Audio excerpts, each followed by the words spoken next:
What up, Nine?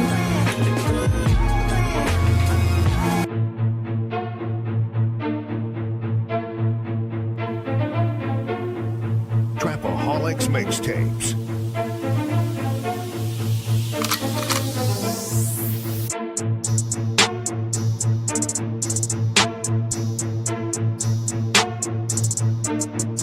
As the 9% and word would say, make a better you, a better us.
Who do you think you are? I'm the word. Boy, I'm the one who put in the work. Get you a word. Nana nana boo boo.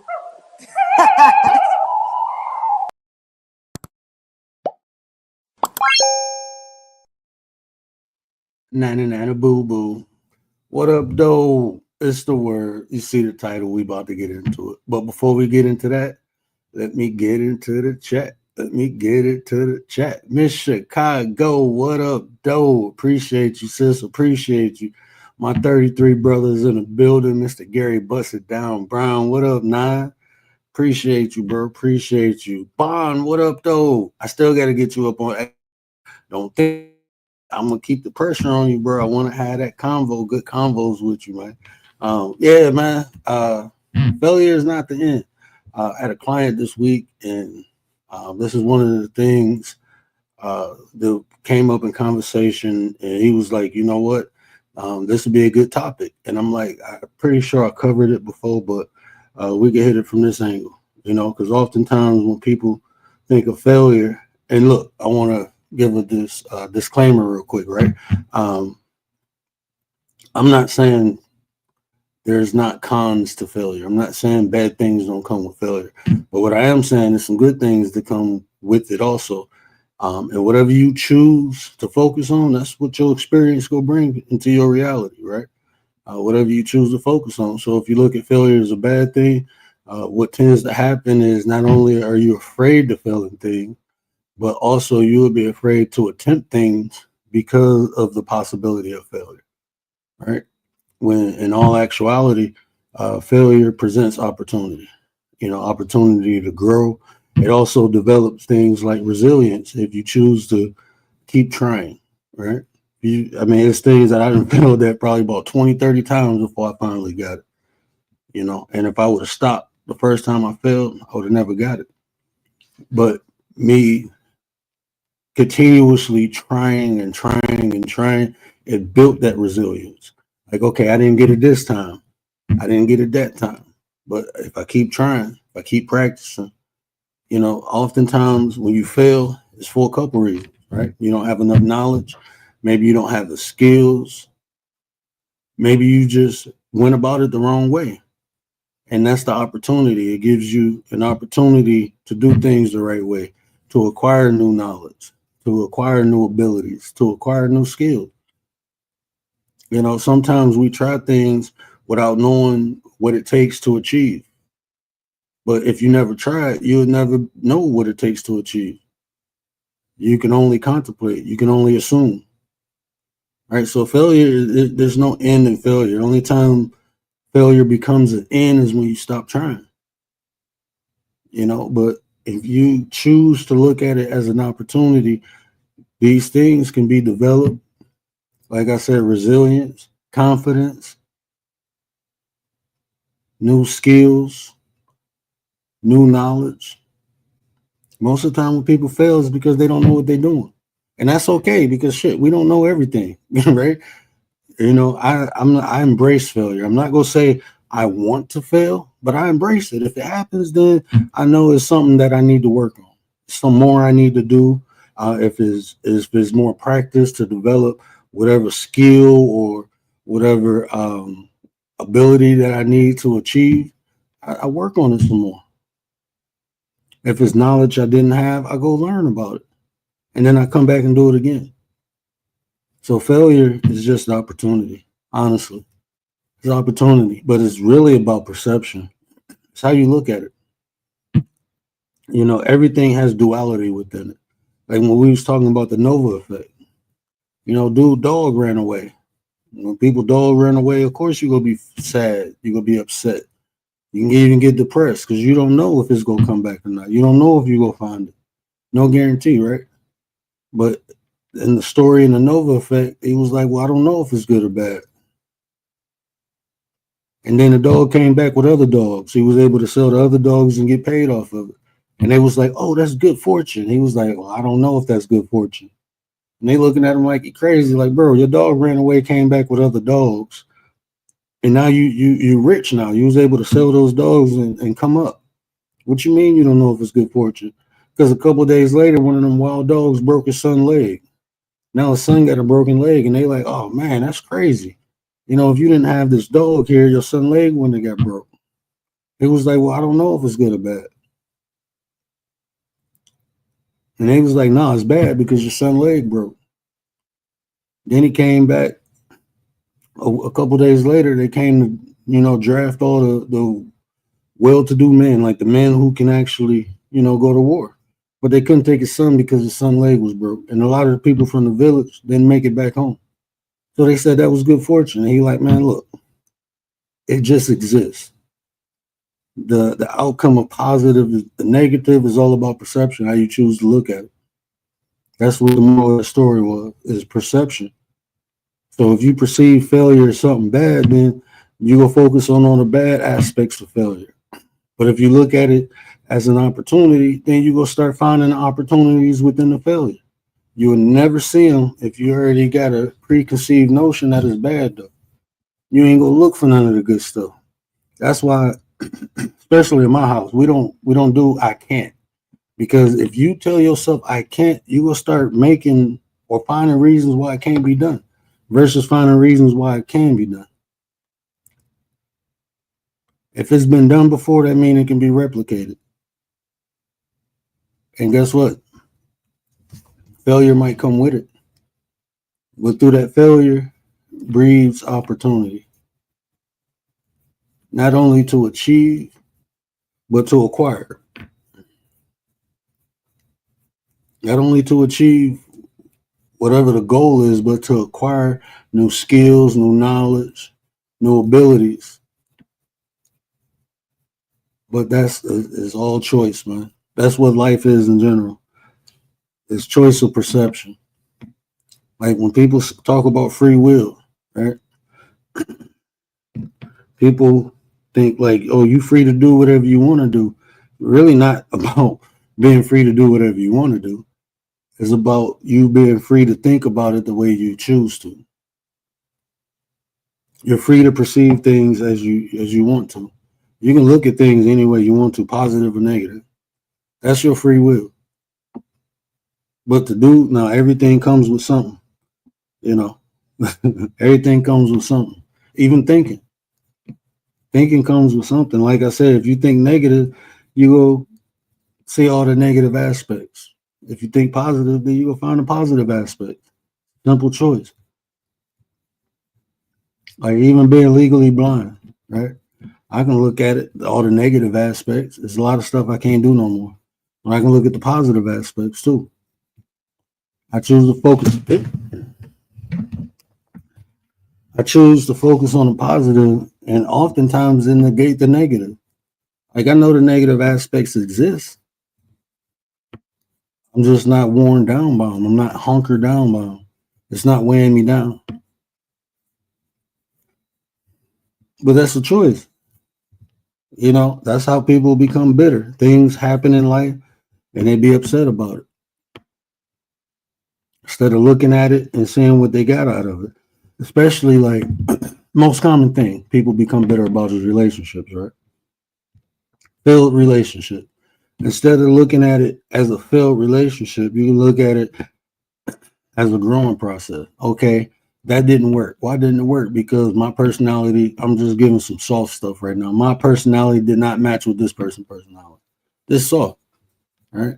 That's why it didn't work. That's why most relationships don't work, because people are not compatible.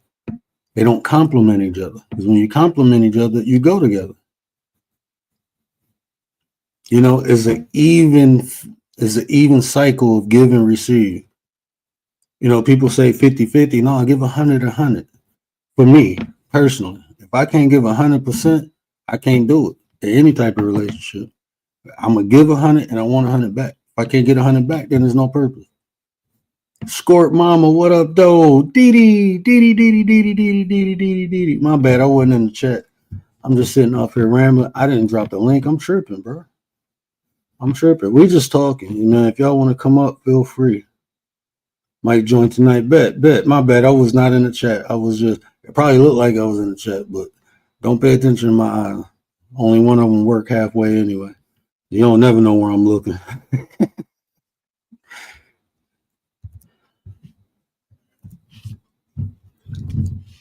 But yeah, even in a relationship, right? That's why it don't work. That's why relationships fail.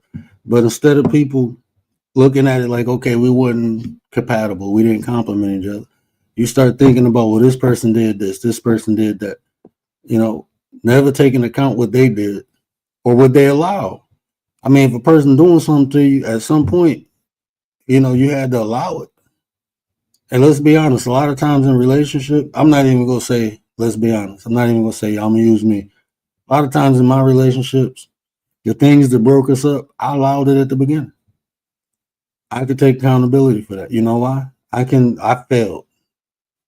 You know, a lot of times when we don't admit that we fail, especially in a relationship, we get in the same type of relationships over and over. You know why? Because you don't take accountability. You don't want to think you failed at it. You want to think it's the other person's fault. It's part their fault, part your fault. But if you accept things that you know you can't tolerate, eventually it's going to be a problem. And that's one thing I did. That's one thing I did. I can admit that. I can take accountability. But as soon as I took accountability, I was able to correct it. Okay, I know when I'm getting in a relationship, look, from the get-go, right from the door, look, I'm not tolerating this. I don't want this done. If that's what you do, that's fine. We just ain't compatible. We not complementary. If this is what you do, and I know I can't tolerate it, we don't complement each other, because eventually it's going to become a problem. So from the gate, I recognize that. And guess what? It's someone out there for everybody. Because I am picky. I'm not gonna lie to you. That's my wife, but everything I'm picky about, that's just what she naturally is. That's what she naturally do. You know, I don't like arguing. I don't. My wife don't like arguing. Do we get in an argument? I'll be honest with you. The 13 years we've been together, I think we got into 2 arguments. But none of them arguments lasted more than 2 minutes. I can promise you that. Because either she walked away or I walked away. Like, you know, I'm going to get some air. We'll talk later. And we both agree, you know, go get some air, come back. And usually I'm like, you know what, I was tripping. Or she said I was tripping. But we don't like arguing. She don't like it. I don't like it. That's compatible. We're compatible. You know, she let me be me. I was just telling G this earlier. Like, my wife just let me be me, man. She accept me for who I am. And I'm crazy. I play a lot. I like to goof around.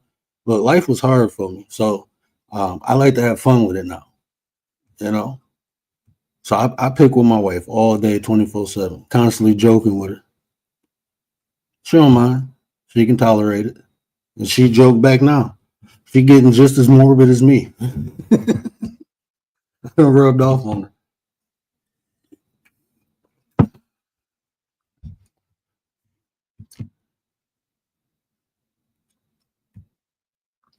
In order to hold someone accountable, or in order to count to somebody, you have to have accountability in your life. I agree. I know what you were trying to say right there. I'm like, you trying to count bodies? Like, hold on, bro. What are you talking about? Right there. Like Gary counting bodies? I can't even read on my computer. My eyes is not being nice to me tonight. Where is that? Let me pin it before I lose it. Forget it. But yeah, I just wanted to talk about failure. How y'all look at failure, man? I ain't afraid of failing things, but I seen when I don't think I ever been like that. I'm trying to honestly think about a time where I didn't try something because I was afraid to fail. I honestly can't think of a time. It was times, I'm not gonna lie, like it was times when I was young, I got pissed off, but it only motivated me. It made me want to try even harder. You know, I mean, some things just come natural to some people, some things don't, you know. So but I understand, you know, failure can be heartbreaking. It don't feel good when you don't achieve what you set out to achieve, especially when you put time into it. There's times I put time and effort, or I put time into some things and didn't really put the effort in it and failed. And it took me to fail to realize, like, look, bro, I didn't go as hard as I could have. Yeah, I spent a lot of time trying this or doing this, but I really didn't put the effort into it. And there's times I put a lot of effort into it at the last minute, and I just didn't have enough time. And I mean, but I had to fail to realize that. Yeah, I put a lot of effort into it, but I didn't put the time. So I didn't allow it to develop. You know, that's like doing that cram study, right? Any of y'all ever cram study? Wait till the last minute to try to study. You got the test the next day. You're trying to cram everything in one. Yeah, you're putting a lot of effort, but you ain't put the right amount of time into it. If you would have put that same effort in it throughout that week, maybe an hour a day, you wouldn't be spending 6-7 hours trying to learn something. You could have took 1 hour out a day to study.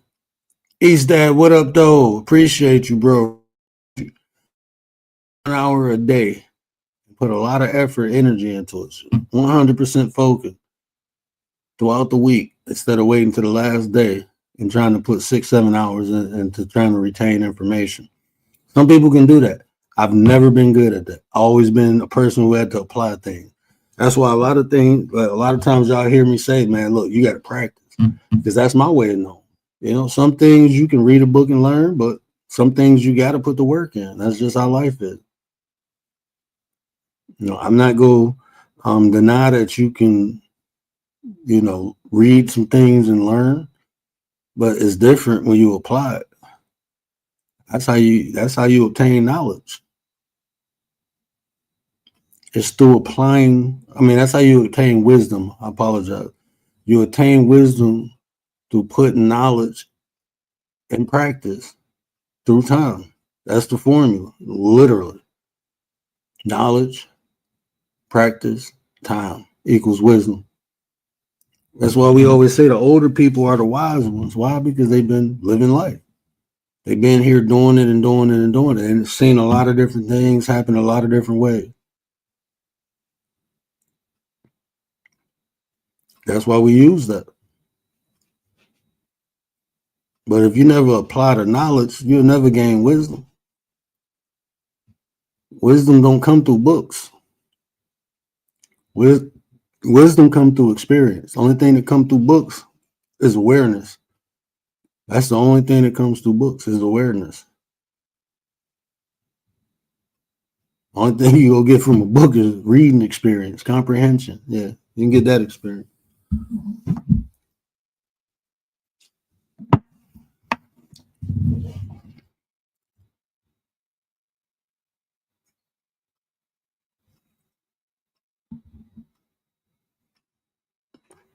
I can't even see that. But how y'all doing tonight, man? I had to take yesterday off, man. I was a little tired, man. These long lives been having me and then I ain't even sleep. My daughter woke up at like 2:00 in the morning and kept me up to about 5. Yeah, my daughter. If y'all don't get me, my daughter will. So, but we're here tonight. Eat that. I appreciate that, brother. I really do, man. I appreciate that because I mean, oftentimes, I mean, like even like I don't take away from nobody who go to school, get a degree, because that takes discipline, right? It takes discipline to go do that. And even when they get their degree, they come out and work and get the experience. So I never take things away from people who get degrees, but that's not the only way you can acquire information, and especially wisdom. You know, you can do the same thing. I will never discount someone's knowledge or wisdom because they don't have a piece of paper. I would never discount that because some of the smartest people I know never went to school. They self-taught, but they just ain't been reading. They've been applying things, man. They just been applying it. It's one thing to read something that brings awareness. Now you know about it, but try to apply it. And this is the reason why too, because when you apply things, a lot of times you'll figure out things that wasn't in what you read. You'll find new nuances in the things that you practice. Like, oh man, they didn't tell me this, but as I begun to practice, I noticed this because you might have some information that the people who wrote the book don't even have. You never know until you apply it, until you try it. That's what experience is. What we doing if we ain't experiencing life? Rachel, what up, nine? Riders in the building. I just seen my brother Gary type rider. I'm trying to see the chat. Polo Tink Tink eyes ain't working right now. I can't even really see my phone. It's just it snowed today, and I was outside in that bright light, and my eyes been messed up all day. And then when it snowed, I be getting migraines and stuff. It's snowing right now where I'm at. I'm good though. I ain't got no migraine or nothing. I'm chilling right now. I probably get a migraine later when I go lay down. I've been hyped up off coffee all day. Like, yeah. I've been hyped up off coffee, feeling like Beavis and Butthead all day.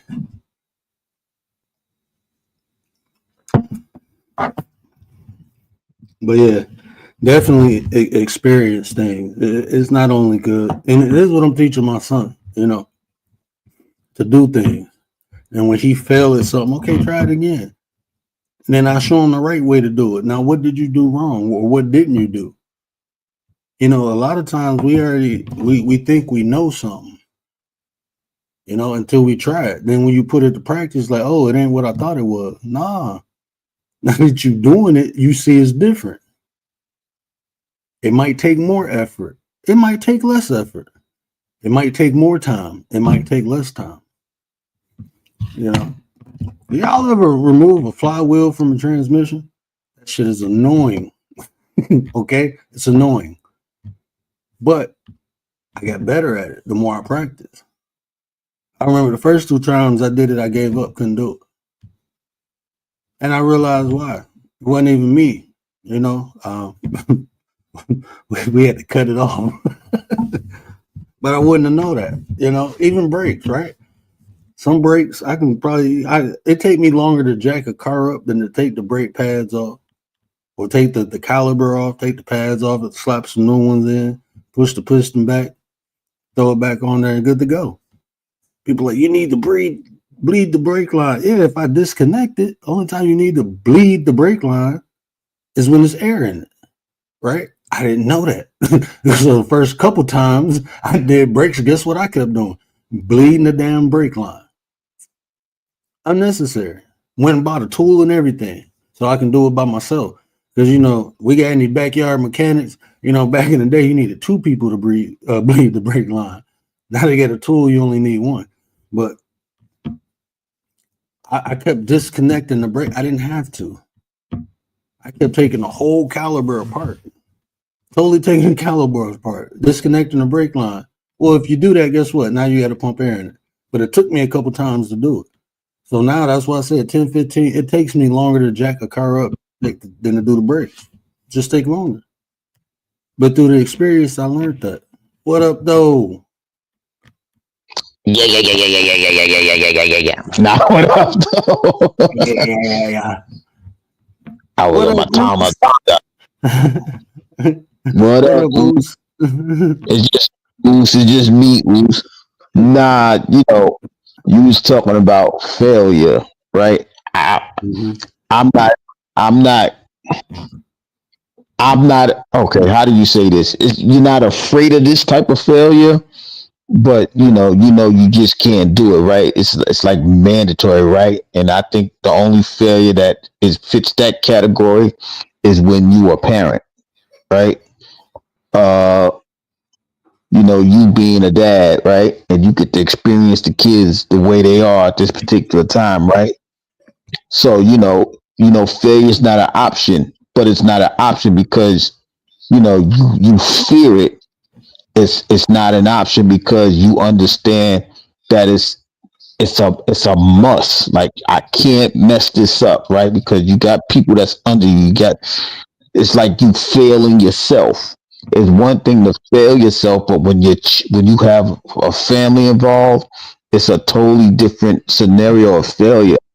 You know, uh, I think it's something that most of us we say we can't do it, but those that feel like they do, there's a point of like no return for some of those that really sincere about being that parent, right?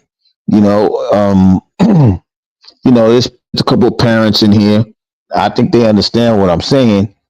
It's just, like I just wouldn't know I don't know what I would do if I was to fail. You know what I mean? I wouldn't know how to. I like you work so hard not to fail at that particular juncture because you don't know, like you made, like it's undescribable. Like it's like I just can't fail. You know what I mean? And those are I think that's the only failure that most of us, I'm gonna say most. This is just my opinion. This is not the word's opinion. It's mine. I just think that most of us we worry about. That's the only failure we worry about is failing the family, failing the wife, or failing more importantly, failing the children that we have in our lives. I think that's the only failure that we really worry about per se.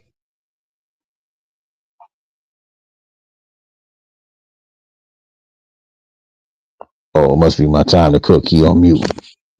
But happy first and foremost before I was rude to the chat. Okay. Those that celebrate those that celebrate Valentine's, happy Valentine's Day. Uh, you know, but I think, like I said, I just think that was the only thing that I personally worry about. I don't worry about. Let me rephrase that. I feel like I can't fail. It's not like because I fear it or what I mean. I just can't do it because there's people that's depending on me. Yeah, I mean, even thinking of like that, the way you articulated, because at first it's like you said, there's no option. Failure is not an option when it comes to my family. But when it do creep up in my mind, the first thing I do is like, okay, I don't want to fail. So what things can I do now to make the situation, circumstance better? You know. But my dad, when you were saying that, something popped in my head. My dad, he said he got a lot of regrets on, when he was bringing this up, you know, but what he failed at being a parent is gonna make him a better grandparent, and that just, um, but for me, man, my pops was awesome. I mean, I didn't live with him, but anytime I needed my pops, I mean, I understand like it wasn't conventional, right?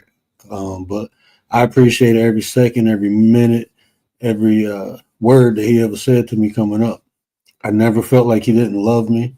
If I ever said, "Pops, I need you," he was always there. Even if he wasn't near, if he had to drive 4 hours, and if I told him I need him, he would do it. So, I mean, like I said, it wasn't conventional. It wasn't, I didn't have the normal life like I'm trying to get my kids, but I never felt unloved by my father. Never, you know. Um, so he say, he wasn't a good dad. I think he was a great father to me. Um, that's just how I look at it. But when he said that, it was like, and then I watch him with my son, man. Like that's like his son. It's like they get to him and my mom. It's like they get to have me all over again. So, but he said where he felt that as a father is gonna make him a better grandfather. I thought that was deep. You know what I'm saying? Because he just didn't take the L. He learned from it. He learned from his mistakes, and he corrected it in the next generation. So, I mean, even that to me is not even a failure. You know, I would never say my pops is a failure. You know, I never say he failed as a father because, like I said, a lot of what I am is because of him. Even the way I look at females, bro, I follow my father's lead. Like even being married, I follow his lead. You know, the what he did. You know, the way I approach situation. Just my positive mental attitude. That's something that stuck with me since I was 10, bro. Have a positive mental attitude, and I had to say that I used it for sports at first, right? You know, every time I was like messed up or something, positive mental attitude. You'll get it next time. You'll get it next time. I had that in sports, and then later on in life, I just applied it. You know, just having a positive mental attitude, no matter what I was faced with. It's like that's a choice. But now, I mean, when I was younger, it was a tool, but now I'm able to articulate what that truly means. Like, it's a choice. The way you look at things, you can look at it as a positive, or you can look at it as a negative. But if you have a positive mental attitude, that's a mental framework. So no matter what you face in life, you go find the positivity out of it. That's why I tell people, even when it's something negative happen, take something from it.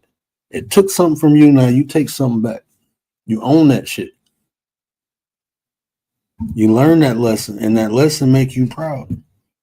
Eastside, you 50, bro? That's what's up, bro. Yeah, my condolences is that I've been in that situation as well, right?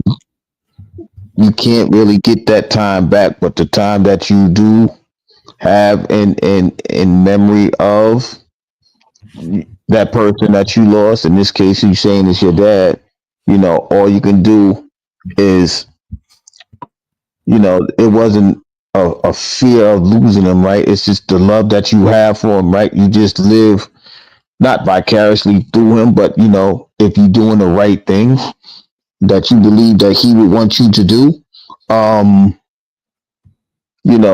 that's how you keep the memory going. So I'm not saying that, you feel like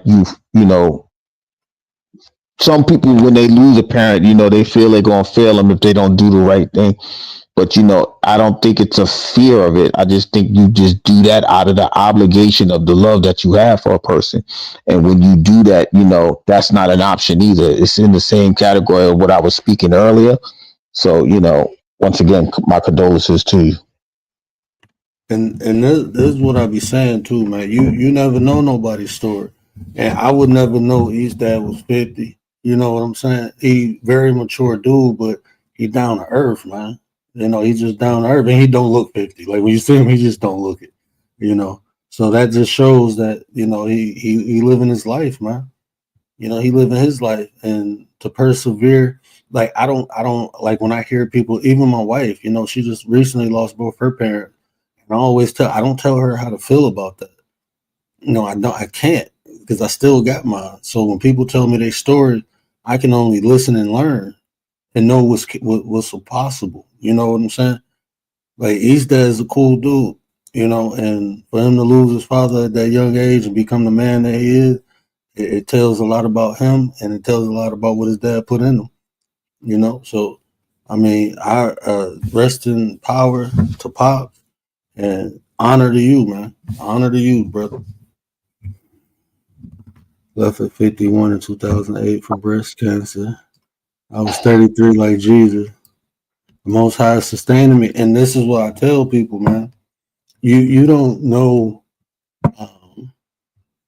That's why I don't take nothing from nobody. Because you don't know what tools or resources or beliefs that people use. And you can't discount someone's personal experience. So that right there in itself is a testimony to me that it exists. All right. All right. I agree.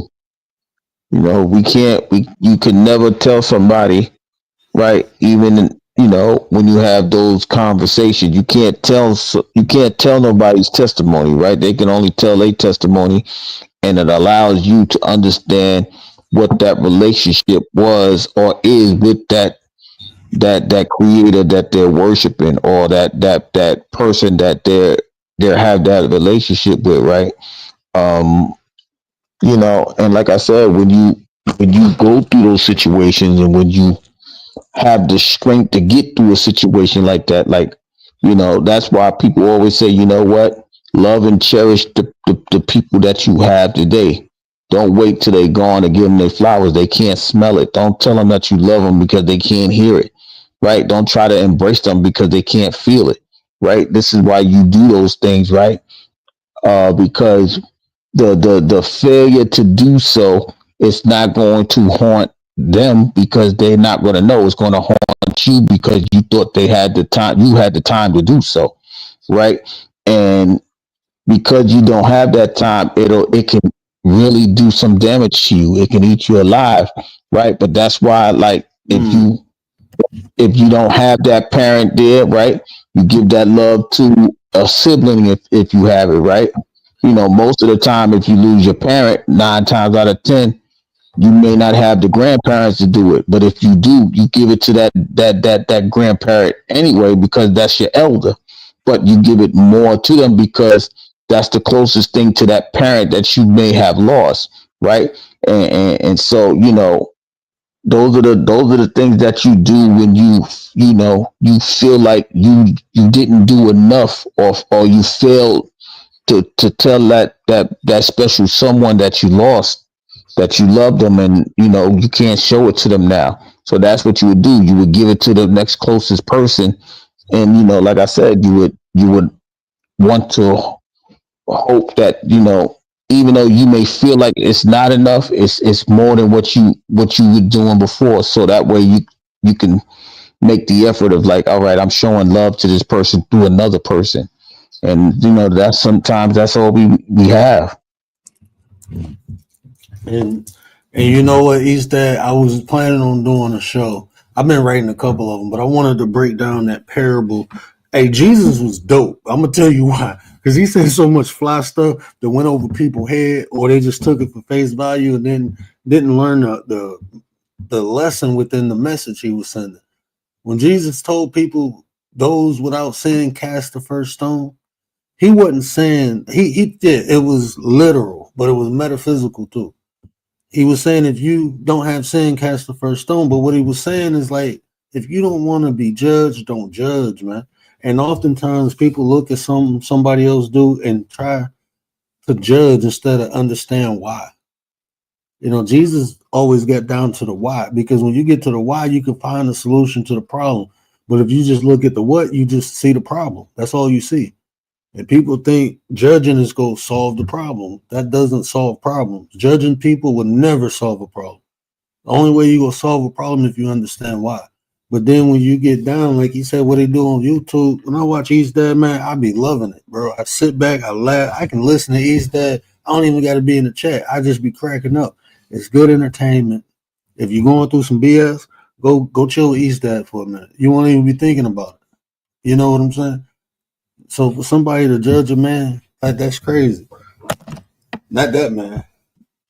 Like, he don't be over here doing no fuck shit or nothing like that. He just have good, fun entertainment. But people always look, bro. The people, when they see your light shine, people, they try to siphon it, bro. And that's how they siphon it. They think if they could take it from you, it'll work for them. But that ain't how it works. You got to find your own light. Yeah, that's what I'm saying. All that superficial shit, bro. Like I play. It's a song on here. It says they call me a god, right? They call me a god. That's what the song says. It doesn't say I call myself a god, right? I played that song on some of my, like, when I'm starting a stream. People have emailed me and all this stuff, like, bro, you going to hell? And I'm looking like, I ignore the email, because my email got 666. This is what it means to people. That means Satan to y'all. Okay, that's fine. I'm not taking that from you. But why don't you ask me why I use it? Because I wouldn't use things for the same reason you would. But you want to judge me and you don't even understand. You only know something because they told you that. That's the only reason you know that. It's because someone told you. Did you do any investigate? If you haven't investigated 666, look, man, that was used pre-Bible. That was used pre-Bible. That's like saying an inverted cross is satanic. That was used pre-Satanism. That's actually a religious artifact, the inverted cross. One of the saints got crucified upside down because he refused. He didn't think he was worthy enough to be crucified like Christ. So he said, hang me upside down from the cross. And y'all think that's perverted because some idiots came through and said, we want to use this as our symbol. Y'all gave him the power to do that. Y'all gave him the power to do that. That ain't why it was created. And the fact that people are judging people because of a minute thing. Why don't you sit there and observe their consistent acts, right? Just because of an Easter egg saying, because they judge them about a Resident Evil game, right? Now, how you know if you don't pay attention? If he's sitting there, he might have a conversation with his kids.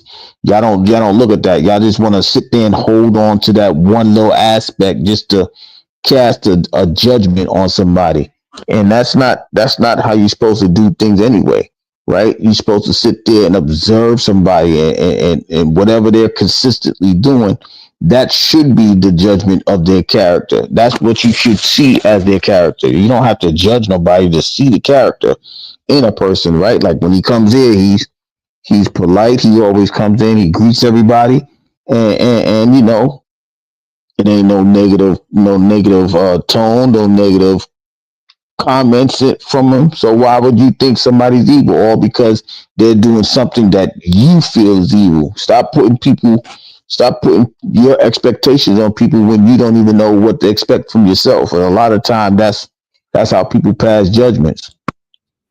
I'd say this. Give me 5 minutes. I read them. He's dead. They probably 9 times out of 10 they projecting. You playing a game. That's like watching a movie or something, right? This is entertainment. This is something because you play it. That's like, people say, "Oh, your wife is what did they say?" Because my wife's favorite holiday is Halloween, right? They think, "Oh, she morbid." No, she just like the fucking fall. She like the holiday. She enjoys Halloween. She likes decorating. She do like the little skeletons and stuff, but she's not morbid at all. But because of what she likes, okay, half of these people who doing that, they probably watching corn, have unscrupulous behavior, and they just project. They just projecting. Kings, your mind. Commander, what up, Nine?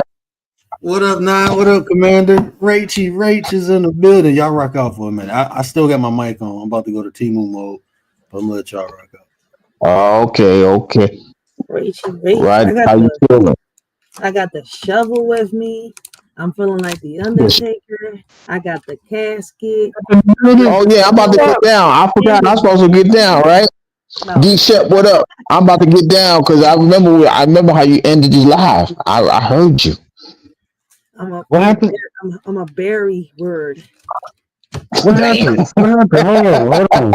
Let me tell you. Yesterday. I was like, I didn't go. Where am I go live after I end the live? I was like, this nigga ain't never go. You know what? I was knocked out at I was knocked out about 10 o'clock. I woke up at 10:50 thinking my wife was gonna call me because she called me on the way home. Man, as soon as I heard her pull in the driveway, I was knocked out to about 2 o'clock in the morning. Then I popped up, and I was like, "Oh, cool! I'm gonna clean the house. The kids tear it up. I don't try to clean it until they done." Man, then my daughter woke up, so me and her was up from 2:30 to 5:30 this morning. Yeah, my bad.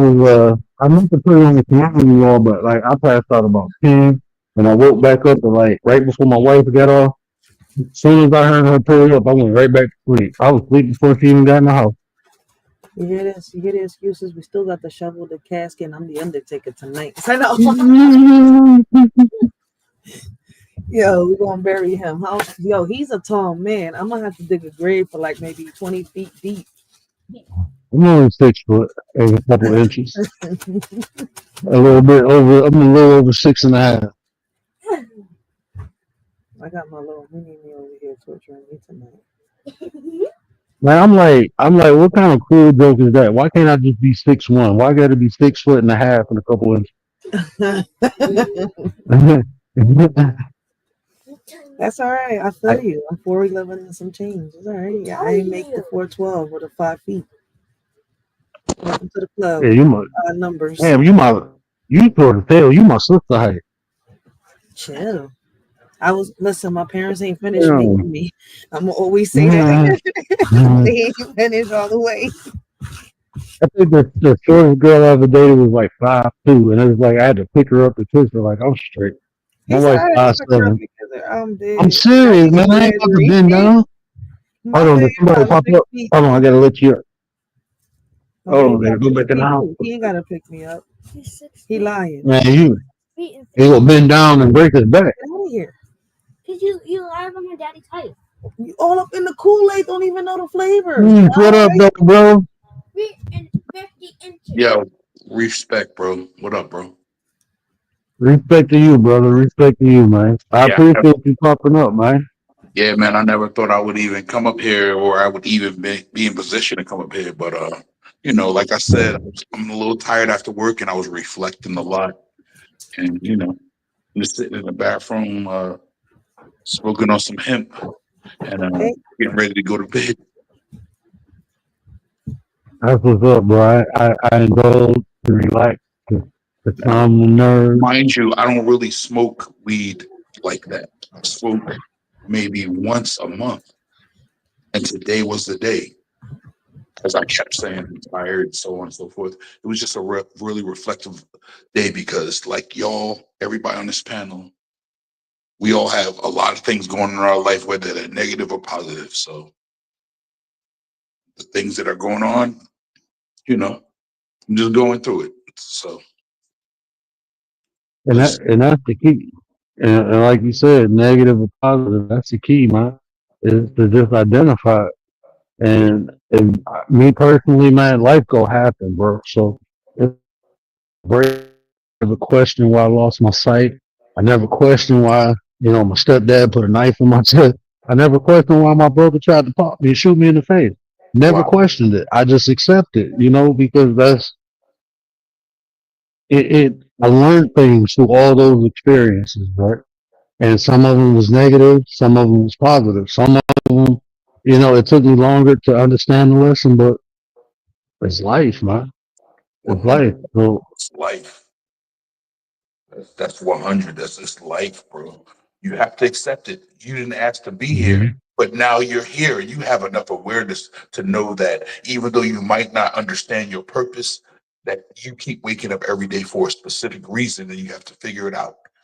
And even if you don't figure it out, you could be like Akon and be like, I tried. Let me stop. No, you right, bro. Look, that's For what real. that's what I be telling people, bro. I be telling people like, look, man, just try, bro. Just keep Hey, trying because when you ain't trying, to me, you dying. When you there's stop billions of trying in people. life, bro, that's death, bro. Yeah, man, there's billions of people laying in the ground now, and they all Hmm. try too. Everybody didn't achieve their goal. They gone, but everybody didn't achieve their goal. But at least you tried. The Most High is able to accept the fact that you gave Hmm. a noble effort, and that's facts. There ain't no reason to rest on your laurels, but I understand that, it's harder to try to be good, and it's so easy to be bad in this world. So why not take the hard road? It's the best challenge you'll ever Bro, get in your life. I live by that, bro. I live by that because it's easy, bro, Apparently so. That's to why be a piece of crap. I resonated towards you because apparently you do. Bro, it's so easy to be a piece of crap in life, bro. It's so easy to do. And it's so hard to try to be good. You can't really definite, my opinion, this is my opinion, because we have our good days, we have our bad days. But it's based on I just facts, had, bro. It's based on facts, bro, because you know the fact that it's easy to do good, you still have the choice, but people choose the easy route. mhm. Bad. And that's the challenge that the Most High is putting forth. But people went the east route. Everybody, it's, you already know, it's more people going than coming.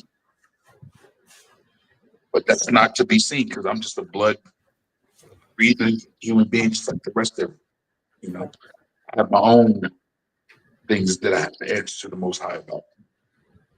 We all got it. That's why at times we could be our own worst enemies.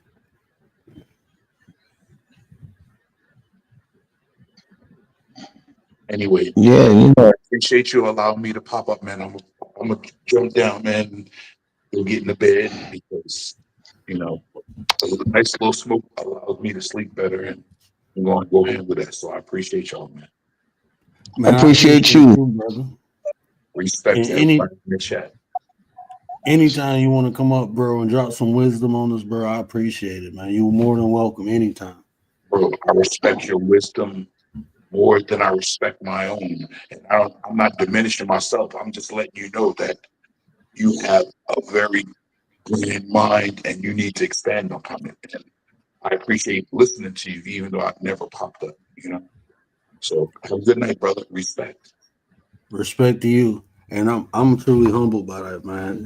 Y'all been humbling me all day, man. I I've been appreciate humbled you all too, day. brother. I appreciate you. I don't want people to be thinking that we're against each other. Everybody's against each other. It's so easy to do everything negative. Why can't I love my brother? I don't care what you say anymore. At this point in my life, I told you what age I am. Last year, my 40s, now 2025 times I'm 50. Bro, do or die. Good night, y'all. Love y'all. Appreciate it.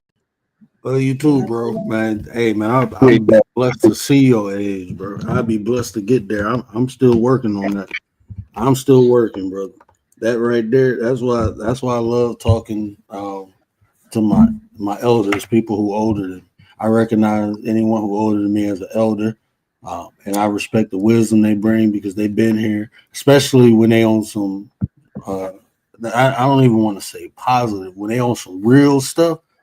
I respect that 100% when they, just sharing their life experiences and the wisdom they acquired over the years because like people experience things I will never, I never experienced that. The only thing I can do is learn from their experiences and understand, because a lot of times like we judge predicated upon our own experiences.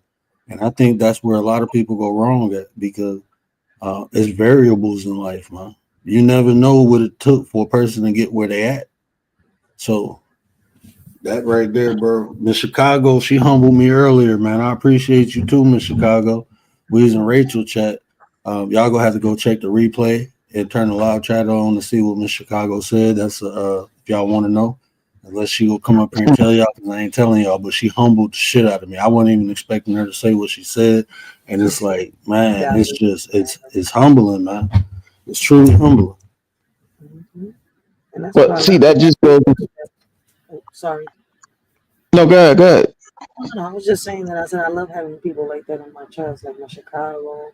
Where are you? Like y'all always got something to add on, something to expand my mind, something that help me with whatever I am talking on, and help me see things differently. Like you gotta have people like that around you.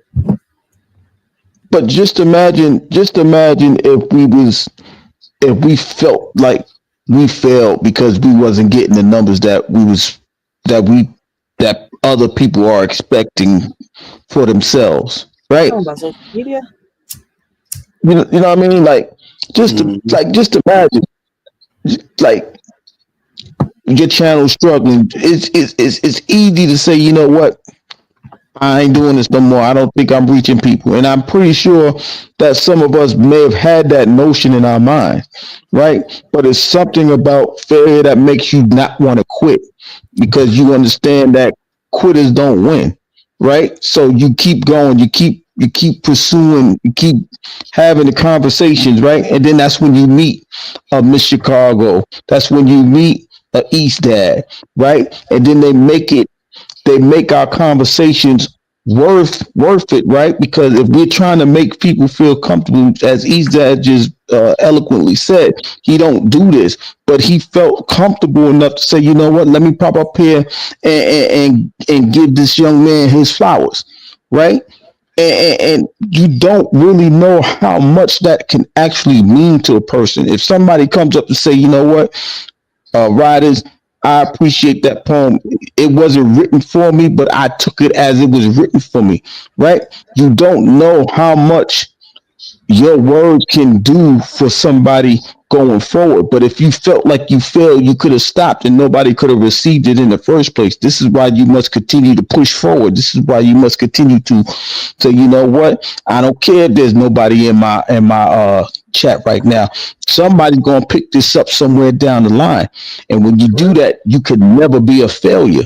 You'll be a success. Exactly. That's why I tell people I don't look at the numbers when I do my lives. I ain't worried about that. That's the last of my worries. But for real, as long as I reach somebody, that's what matters to me. In the beginning, I didn't think I was reaching anybody. But I'm not gonna sit here and lie. When I started this second channel, I've reached more people than what I had on my first channel.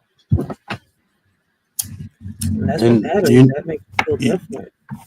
you know what, Rich? That's why it's important for me to tell you. When I first met you, I was kind of stalking you. You know, not in not in no I crazy wish type you of stopped way, saying but he's a is stalker. you don't know, man. It was just her energy that she gave off, and it was genuine, and it was like I mean, I was like one of the first people I turned the You gonna have notification to bell on, and you gonna have sometimes to it come was just me and her in the chat. It was just me and her, you know, and she didn't even know who I was. She didn't even realize, like, damn, that was you. Like, I mean, but it was just her energy. So, I mean, I had just binge watched a show called Evil, and I think it was like the last That's my episode shit. they were talking about. You seen that? So On the Netflix? last episode, yeah, the fourth season is on Paramount Plus on Amazon Prime. I just watched that. I watched 3 seasons on Netflix and then the fourth one on Amazon. But they were saying how each other, you know, it's 3 people in a group, right? So they were saying how they impacted one another. And I started thinking, like, you know, how people in the nine impacted me, and, you know, the people who affiliated with it, how they impacted me. And I can, like, when I was thinking about Gary, I I'm not gonna say I didn't care about the numbers. I'm not gonna say that because I didn't feel like I was reaching people at first. And Gary came and said, you know what? If you reach one person, that one person might reach 1,000. And Mm-hmm. after he said that, you know, it was never even a conflict about numbers. It was just do your thing, reach that one person, and even if that one person reached another person, that's still, you know, you going forward. It's still your message is still getting out. That's real. Bond, what up, though? Yo, Bond. That's some real shit that Word just said because I went through it myself in the beginning. I didn't think I was reaching anybody until I had like, I went at one big YouTuber. His name was Hassan Campbell, right?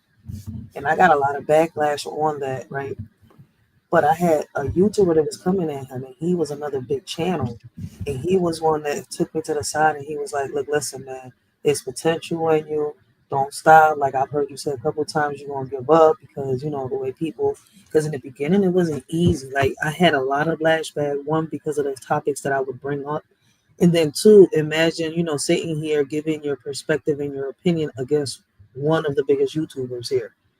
You see my point? So I had like how Nikki got the Barb fans and Cardi got her little fans. Well, that's how Hassan Campbell here is on YouTube. He got his little fans. So my channel got a little affected by that. But believe it or not, little did I know that after I spoke on my son's story, and then after I spoke on my story, that's when people started listening and paying attention. That's when I started noticing that I had, younger girls between the ages of 15 to 20 start DMing me and start speaking on their stories. That's when I was like, yo, the bull was speaking facts. I thought he was bullshitting in the beginning, but he was right. I should never quit. I took a little break from social media like he suggested. Then I came back. Then I ran into some more trouble. That's how I really met Word. And then, I met Nate and all of them. So if it wasn't for Nate and Word, man, taking me under their wing, boy, I think Rachel would have took another route. I would have been coming at people in this joint. because that's how I felt. Like, damn, I looked at my elders with respect, and to come on social media to get disrespected by an elder is like, ooh, boy. Man, I seen that. I was just sitting back like, and it's like, at that point, I was like, okay, let her experience it, but don't let her, like, just let her know somebody like really got her back, like here for her. So that's what. But there's some things you just got to experience and like to That joint threw me understand. off because everybody Yeah. was warning me. Everybody, I was like, no, that can't be. Like, well, boy, later, boy, you learn what a snake in a garden is. Bond, is that an avatar or is that a background? What do you mean?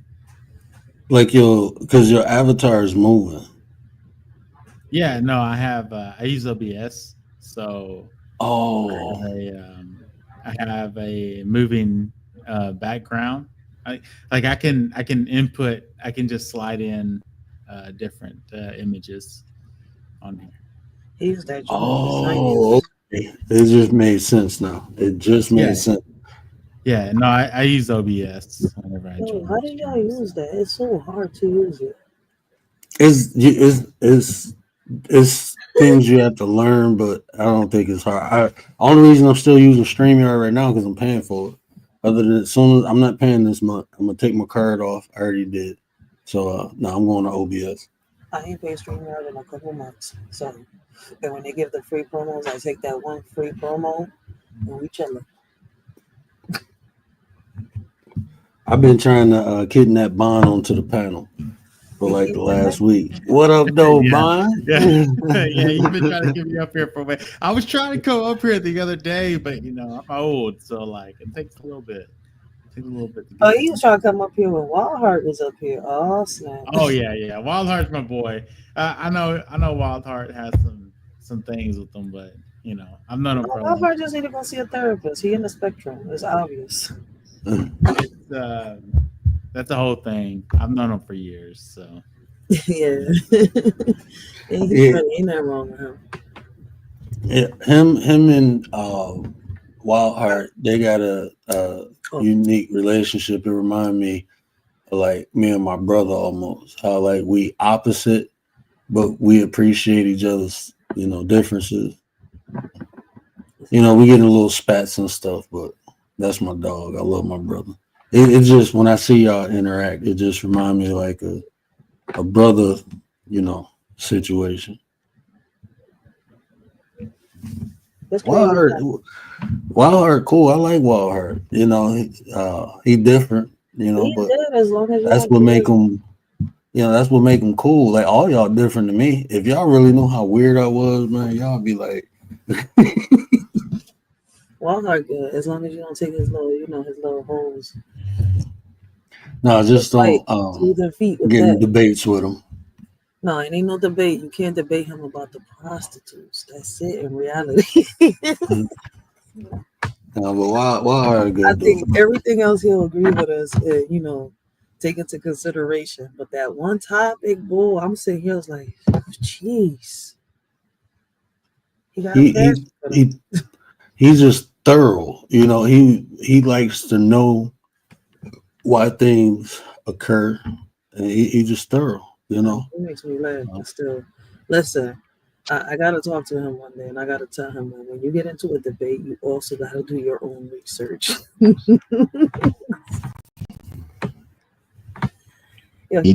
one of those type of people. He's one of those type of people that don't want to believe. He wants to know, right? You see how we tell you that belief leaves doubt and all that. He don't want none of that. He wants to know exactly. Like I need to know, even if he has to experience it. Maybe he's one of those people that that you got to see it to believe it. But that's a lot of people's into today's society. They got to see it to believe it, or they have to experience it to say, what, that's true. That's a fact, because they had to go through that experience on their own. So but I think I think like that. I feel as though certain things I have to see it to believe it, but it's like my mind is open, like it's opened up to possibilities for the simple fact, okay, I didn't experience this, but somehow, some way, this person went through some shit. You see where I'm coming from? Like when I was younger, they tried to take me into the abandoned house and talking about it was haunted, the little Ouija boards. Okay, I didn't experience what you did, but you probably did experience some shit on yourself. I ain't fucking with no Ouija boards, bro. But you get my No, whole no, point. no. Man, Like, look, to this day, I still say it. Like I've never seen one move. I've never seen a ghost. You see where I'm coming from? I've never experienced them type of things. Have I experienced deja vu? Yes. Maybe, I think. You see my point? listen, when people don't believe in the supernatural, I say God bless you. You know what? I just hope it don't happen to you to a point where you can't get out of it. Because they was playing You on the can't. Ouija. But see, I but think that's I my told thing. this I was story. there. Like they took me. They tried to show me what they went through. I'm hello. I'm still waiting. I'm looking at them like, yo, you crazy. You belong in a mental hospital right now. I don't want to make my No, friends feel bad, but that's how they had me feeling. Like dudes.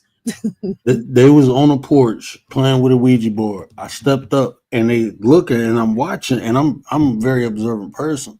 And they writing down, the letters and I'm reading. I'm like, hold on, bro, that shit say get off the porch. I took 3 steps back. When the girl read it, the whole porch collapsed. Oh shit. Nah, I'm straight. That See, shit said get off the see how porch. you experience something different from what I experienced. They put that joint right in front of me to show me something. I didn't see nothing, so it made me feel like the people around me was crazy when I was young. But as I got older, it's kind of like, okay, they must have, experienced something because, but why is it that certain people don't, that leads to that one question I've always had in the back of my head. How come certain people experience certain things like that and others don't, right? And You know how I look at that? Just like this. Why some people eyes blue and some people eyes brown? Everything, I mean, that's just life, man. Some people it's will like, experience some things, some people ain't. it's word had me thinking one day when he was talking about the universe and the matter, right? And it was crazy, right? When I hopped on his panel that day, I asked him, I was like, no, we talked. I didn't ask, but I did kind of ask, right? Why does the person, how when you pass away, like, it's like your sockets turn black. It's not white no more. Like that shocked me because, word knows what happened. I told him, I was like, damn, that stood in my son's head for almost a good minute. Like, you walking up to this casket, you're going to sit here and touch this person's hand, and that John just shakes, right? It moves, and your eye twitches, it opens up, and all you see is nothing but darkness. I was like, wait a minute, where it once was white, he had white pupils. There's not even no inch of white around his eyes. Nothing, not a centimeter. And word broke that John down, and like it had me thinking. I was like, damn, it does make you wonder, like, if your eyes turn like that, do you really come from the universe? See my point? Do you come like, because it does look like space at nighttime, like, it's crazy as hell. Like that image will never leave my mind. It's the crazy part.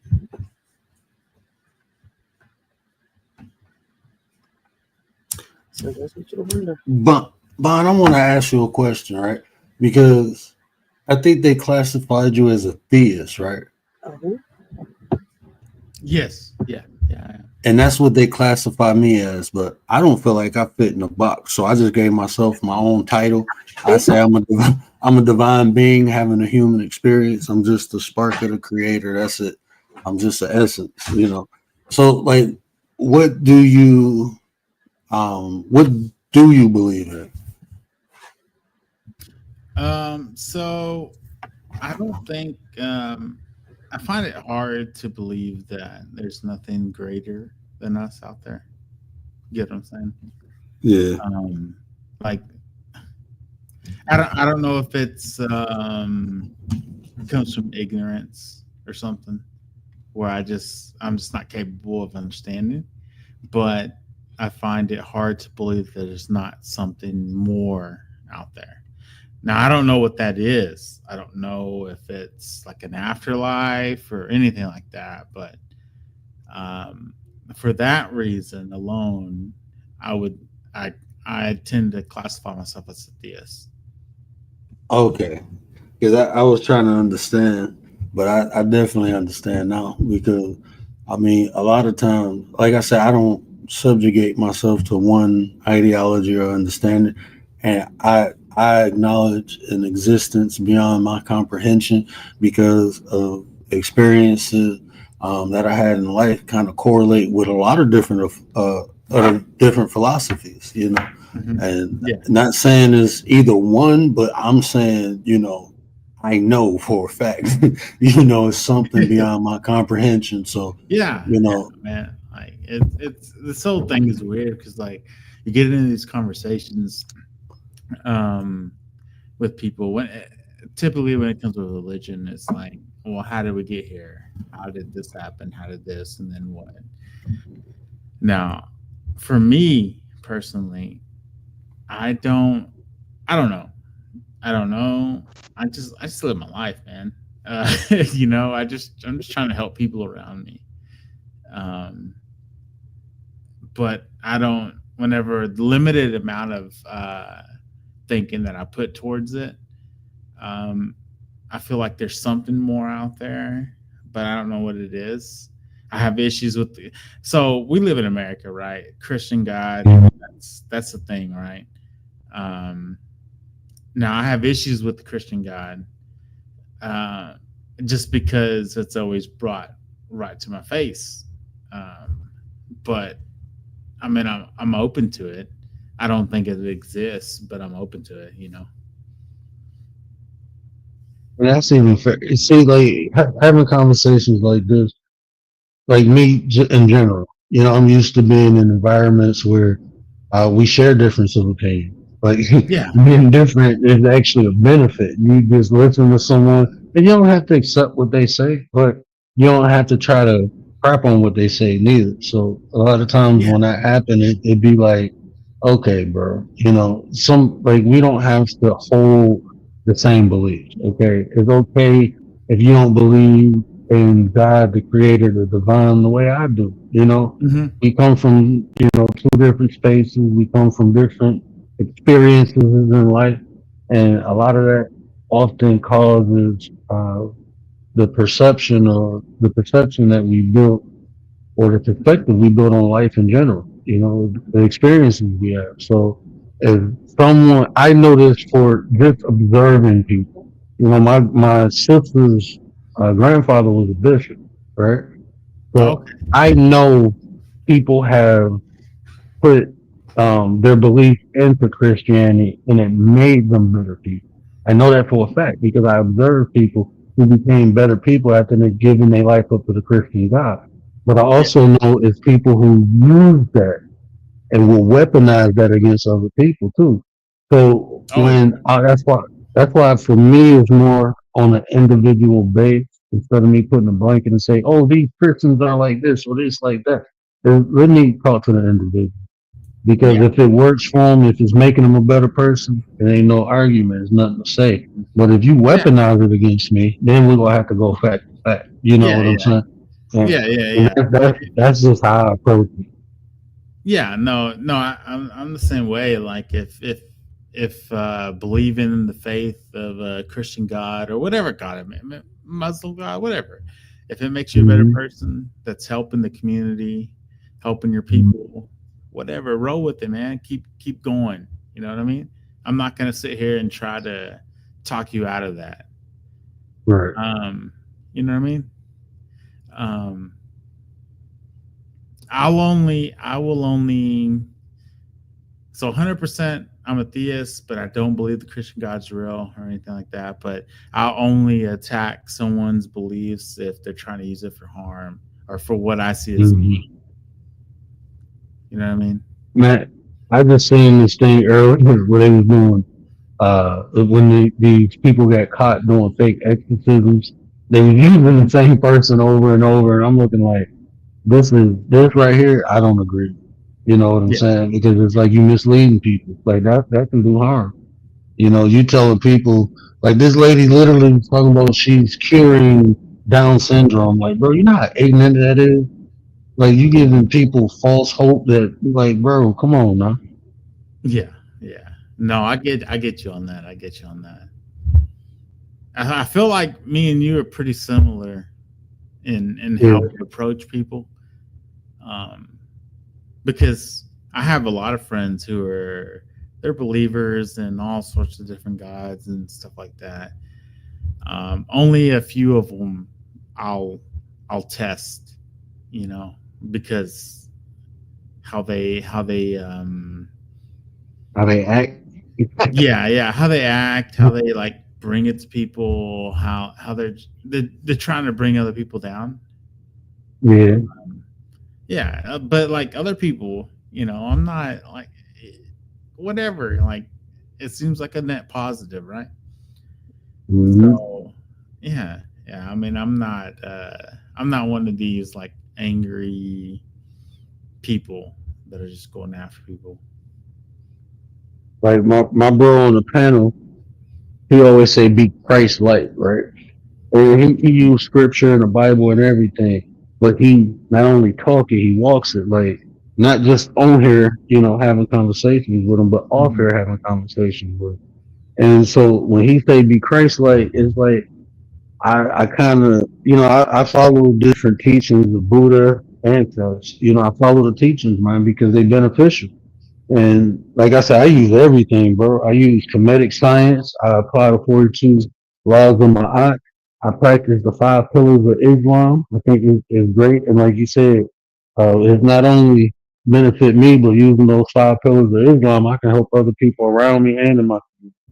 So I use that. I mean, whatever is useful, they all tools to me. They teachings. These people came here, lived life, and taught. If you believe they were fictional, whatever, it's a parable, it's a story, it's a lesson. And so, like Gary say, people be too worried about the messenger and not getting the message. And it's like the message is it beneficial? Is it useful? Will it make you fruitful? Yeah, well, all right, well, why not rock out with it? Yeah.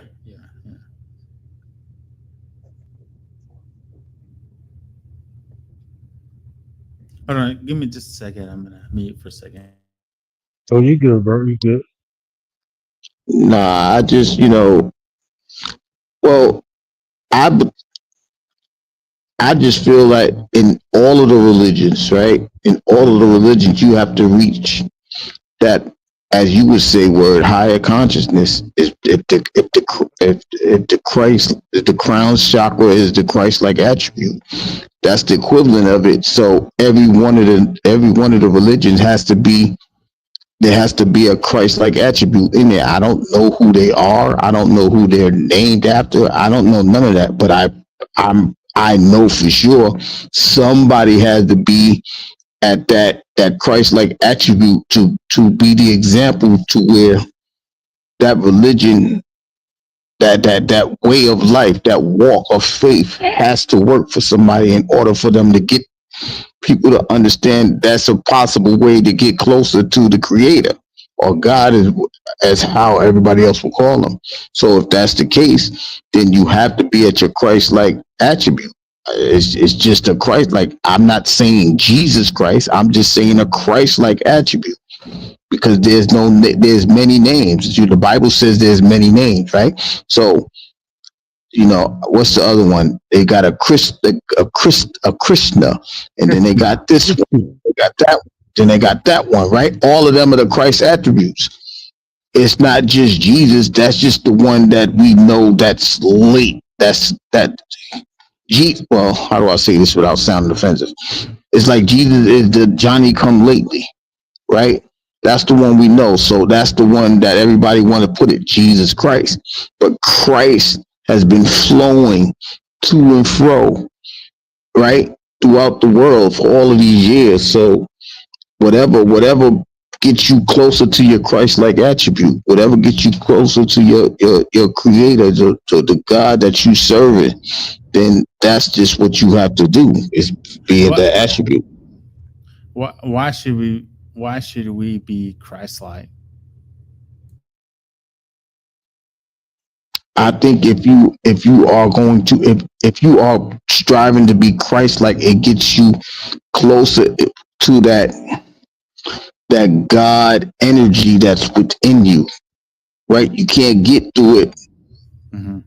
You can't get to it in your lower self, right? Your lowest self is your flesh, right? That's your lowest self. right? So as long as you continue, this is why I tell people, as long as if you are grown, you are in your flesh, because there's too much room to grow, right? And word is teaching the chakras and all of that. There's elevation that has to come about, right? If you grown, you can't grow no more. You maxed out your elevation level. But as long as you continuously grow, you grow into that Christ like attribute, right? Like, for example, the Bible says, when I was a child, I do childish things. Now, when I am an adult, I put away the childish thing. I'm telling you that there has to be an elevation for you to be from childlike to adulthood. That's a growth. And all through life you can grow. I don't believe that you can't teach an old dog new trick. The only way you can teach that old dog the only way that old dog can't learn a new trick is if he's grown. If the old dog think he still can grow, he's going to learn something new. He may not be able to move as fast as the younger dogs, the younger pups, but he can still grow. And you can only get to that aspect when you elevate yourself into a Christ-like attribute, to where you can, your conscience is speaking to you much more. Because for me, your conscience is your first preacher. Don't go that way. That's wrong. Turn around and walk away, or whatever your conscience tells you, right? That's your first preacher. That is a piece of God that he's left in you, right? Everybody's, like the Bible says, you got to have the faith the size of the mustard seed. So if you understand that message, right, that's a piece of God that's in you. And when it grows out to be that bushel that is supposed to be, that is God growing within you. And when that grows in you, that elevates you to your Christ-like attribute, to have that communication with the Creator that's already within you. That's just my opinion, though. 755, what up, though? Get lit, y'all. Get lit. What up, sis? And if I can add to that, I'm not gonna go into detail like G, but I would say it's a goal, right? So, like, looking at life, success leaves a trail. So if I look at different figures, like who were good people, who can I strive to be like? Christ would be one of them people. Buddha is another. When I found out Buddha was a real person, it wasn't like mythology, it was like an actual person walking around. I started studying Buddha. And one of the significant things about Buddha was Buddha didn't try to explain creation. He explained existence. So yeah, just like being Christ-like is like a goal, what it represents. And to achieve that, like you said, Christ wasn't just Jesus Christ. Oftentimes when people hear Christ, they attach it to Jesus, but Christ is in a lot of theologies, consciousness, So how do I get to that conscious level? Well, I got to find people who got there and see what they did, and not just mimic what they did, but practice, and maybe I can add to it, and that's what I'm in the process of doing. And I got my own philosophy in life, and a lot of it is incorporated from a lot of different people who've been here and who done it, and practicing what they practice. I found my own nuances within it, or my own understanding from the practices that they put forth. So that's what like being Christ-like means to me. It's not more or less be like Jesus Christ, but I want to become that entity. Yeah, so it's more like a goal for me, something to inspire for. Oh no, go ahead, bro. Rock out. No, I'm trying to get my thoughts together. So you want to be Christ-like, right? But not necessarily the Christ of the Bible. Is it? Man, no, y'all ain't hanging me from no damn. I'm straight, bro. No, but to reach that level of consciousness, yeah. See, Okay, so you're Because just like trying to reach a level of consciousness of understanding. not only understanding but of being. Christ was at peace, man. He had situations and problems, but it's the way he handled it too. I've learned to be like that because Right. I didn't always articulate myself the way I do now. I didn't always express myself the way I did now. But understanding some of the teachings allowed or gave me the tools to accomplish what Christ did. I ain't getting hung from no, I'm straight though. I ain't doing none of So, that. you think the biblical texts have truth in them with Christ? Not just I mean, and then this too. So like I studied the book of Thomas, the book of Mary Magdalene. Yeah. Also the Apocryphal text of John. Got a lot of teachings of Jesus in it also. And I apply the teachers that resonate with me, and I see benefits out of them. And so even using the term Christ-like is pure for communication. That's what people can identify. But oftentimes, like I said, they attach it to Jesus Christ. But even Jesus' teachings, like the teachings, it's not. When you apply certain things, that's when you get the true essence of it. And even Jesus' words were in parables. So when people took them literally, they truly misunderstood them, or they didn't get the full message. I won't even say misunderstood them. They just didn't get the full message, because it was more, the way he articulated things was what we call a triple or double entendre. It had more than one meaning. Yeah. So if you just taking it literally, you missing out on so much more. So even studying Christ, and a lot of times when you apply it, that's when you understand the various meanings it has. So I believe I ain't about to go try to walk on water or turn nothing. Like all that to me was euhemerism, But the things that I can apply, I do apply. Like when I was saying earlier, those without sin cast the first stone. It's much deeper than you not judging people because you have sin yourself, but it's the fact that you're judging. That's what people miss out on. So they just looking at a sin. No, you're judging someone, but you don't want to be judged. You don't want to be critiqued. You don't want to be, but you're doing it to someone else. So what is that? What is occurring? You're opening yourself up to experiences that you don't desire. And you're projecting. Half of the time people projecting. So just that one parable has many lessons within.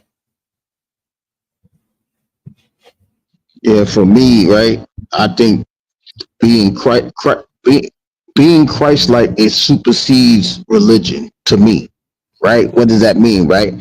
So I don't have to, I don't have to worry about the superficial stuff, right? Because being Christ-like, it allows you to gain peace. It allows you to have patience. It allows you to gain certain things that you need in order to go around to observe and study other people, right? Because if you don't have the patience, you don't have that peace, you'll be unruly and rambunctious to where you can't sit down and understand what somebody from Islam is trying to tell you or have the conversation with you, right? You'll be more of a debater than a conversationalist because you're trying to prove you're right, and they're trying to prove they're right, and at the same, you can't learn from that type of situation. You have to listen to understand somebody, and that takes patience, right? And with patience come peace. So you can go and circumvent with other people in other religions to where you can gather it up and put it together and make that uniqueness of you. That's what Christ actually did. That's why, in the Bible, he could relate to the woman at the well. That's not, they don't even believe in Jesus. They don't believe in the Hebrew God, but he can understand them, and they could understand. He could understand them, and and she understood him, and that's what allows you to go outside of your group of people that you've been around all of your life.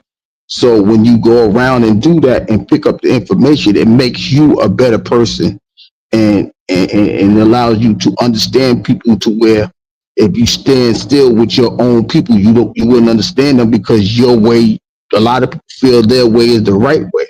So for example, I could understand why Wild Heart feels the way he feels. My job is not to convince him. Excuse me. My job is to listen and understand why he feels that way. You know, those are the things that Christ, a person with a Christ-like attribute, they don't have to force themselves, right? If you are Christ-like attribute, you can see it in their tone of voice. If you're around them, you can see it in their everyday living, right? And YouTube, if you are consistently doing something, people are going to say you are that because your consistency allows you to have a picture of who you are, even if you don't have a avatar. Okay, well, like the word is someone who's willing to understand and use knowledge and try to build with any and everybody, right? That's his consistent thing. So when you have that paints the picture of who you are, and that's what a Christ-like person is trying to show, that you can be around people, understand them, and be obtainable and reachable to a bunch of different people, not just to a religion.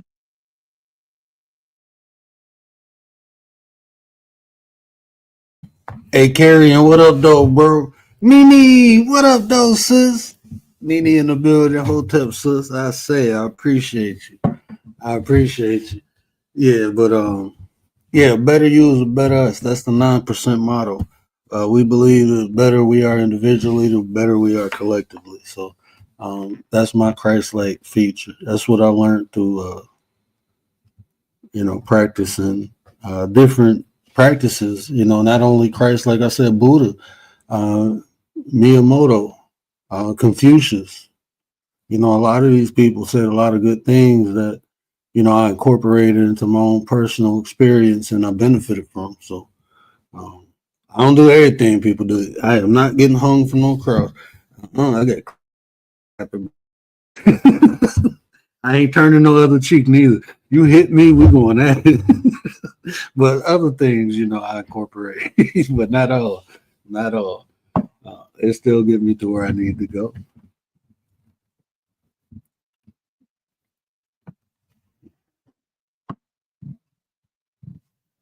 You still there, Bond? We ain't bore you.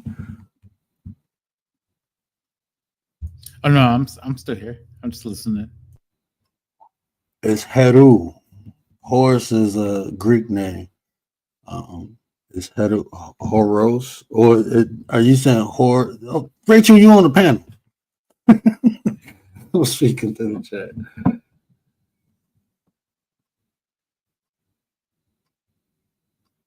Horus the guy. I don't know. I don't know if that's a YouTuber. I can't unmute. My bad. It's Horus God. I'm looking at Is these that little ancient Egyptian gods. They're talking about something they call proficient, something like that. The god, ancient Egyptian gods. Yeah, Horus. I spelled it wrong. Horus. yeah, And they're talking Heru? about Osiris. Yeah, the comedic name is Heru. Stoic, what up, though? But see, it's like That's not yeah, just popped up. like all those, like I can give you. I'm gonna let you look at all that. Look at it first, and then come back, and I give you a different way to look at it. Because even like if you understand what the difference between God and deity, and I'm not talking about the like when I go with these words, I go back to the root. So deities were divine principles. They had idols, or they had, if you want to say, examples, and we call them gods today. But those Egyptians with all them animals, those wasn't. They didn't look at them as gods. They were deities, and deities were characters that described a divine principle. So all those deities represent different things. So even like when you talk about, if you call them Osiris, I call them Asar. You know, you call her Isis, I call her Set. You know, and even those names give you different practices. I mean, they give you different ideologies, because when you look up Osiris, you're going to get a Greek understanding. When you look up Asar, you're going to get an African understanding. And this is just through studying and practicing. I realized that, like, damn, these people who describing them or writing the story wrote it from their perspective, but these people had a different outlook on it. And you just look through. That's why you have so many different denominations within religion. They're all perspectives, how they translate or decipher the ideology of whatever religious concept. This is why you have all of these different denominations.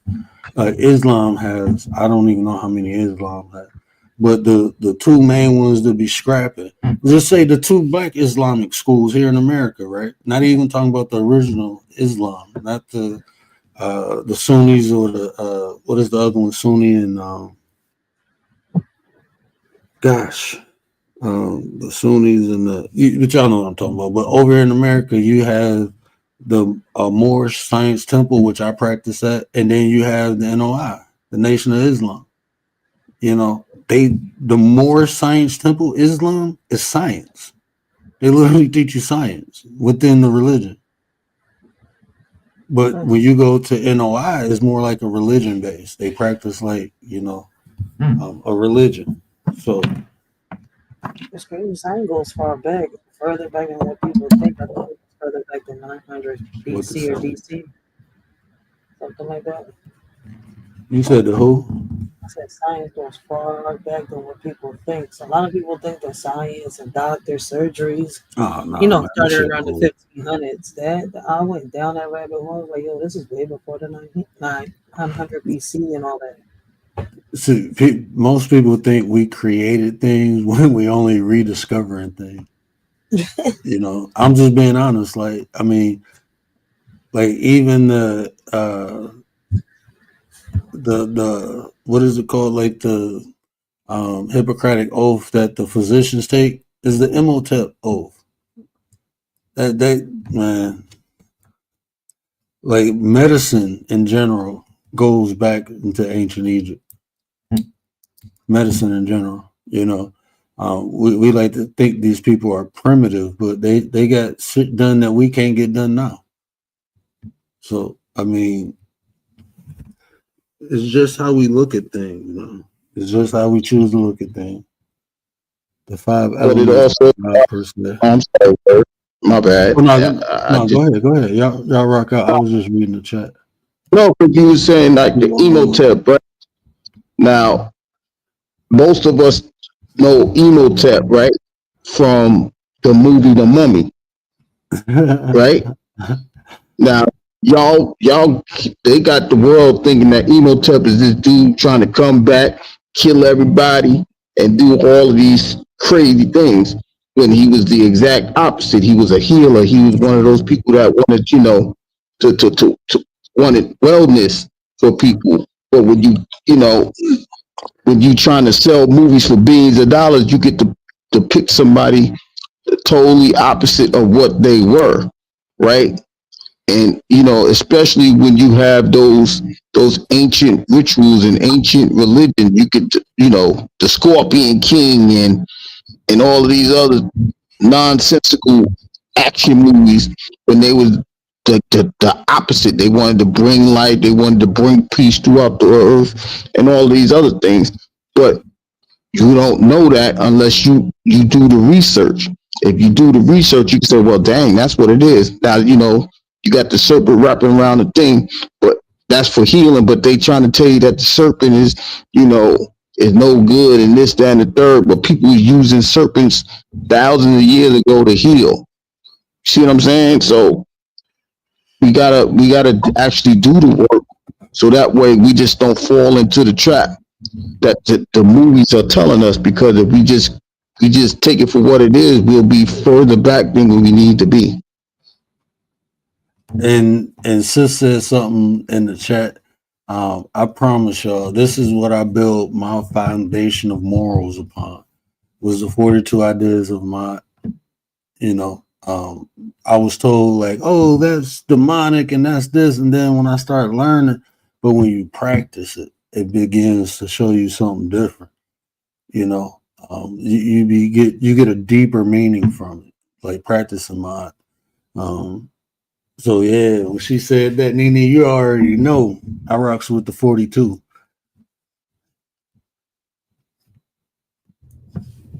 So yeah, the word you said you wanted to ask me questions and stuff. I was about to head out unless you had more questions to ask me.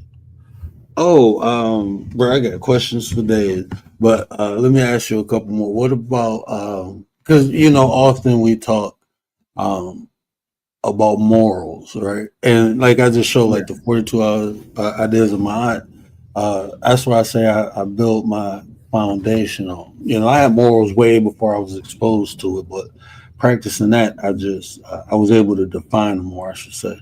So most people like to say, you know, the foundation of morals is the Bible. So where do you get your morals from? I've built my morals off of my social interactions and how I interact with people in general. You know, a lot of people like to use the golden rule, like doing to others as you would want them to do to you. But I tend to interact with people in a way that I do unto others what they want to be done. So I talk to people, right? Like I get this level of respect that I would expect, and then I go off that. So my morals are based off of my own subjective feelings, right? And I don't personally think there's nothing wrong with that. I think, and I always be interested because I'm gonna be honest with you. Up until probably like 2 years ago, I've never really heard people pose that question. You know, always looked at Mm-hmm. morals as, um, you know, like you said, the golden rule. But I like you defined it as it's supposed to be. I think Mm-hmm. as people. I just don't think people comprehend because it literally states treat people as you want to be treated. That's what it states, right? Mm-hmm. And what Yeah. people do is treat people literally like they want to be treated. Like, no, that's Mm-hmm. not what it, you're comprehending it wrong. It's saying Yeah. treat others how you, so if you want to be respected for who you are, you must respect other people for who they are. Yeah.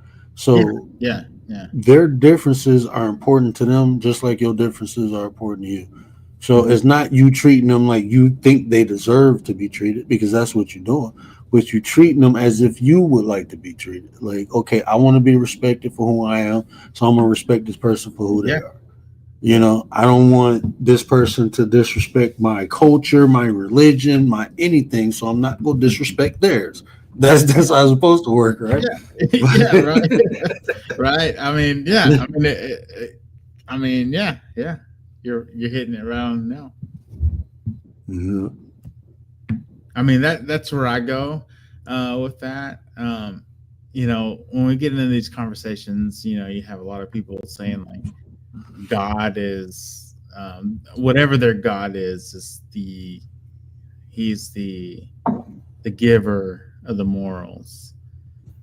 But you know, there's a lot of issues I have with that because well, there's nobody here. Well, at least I don't think that's given that argument. There's a lot of issues I have with that.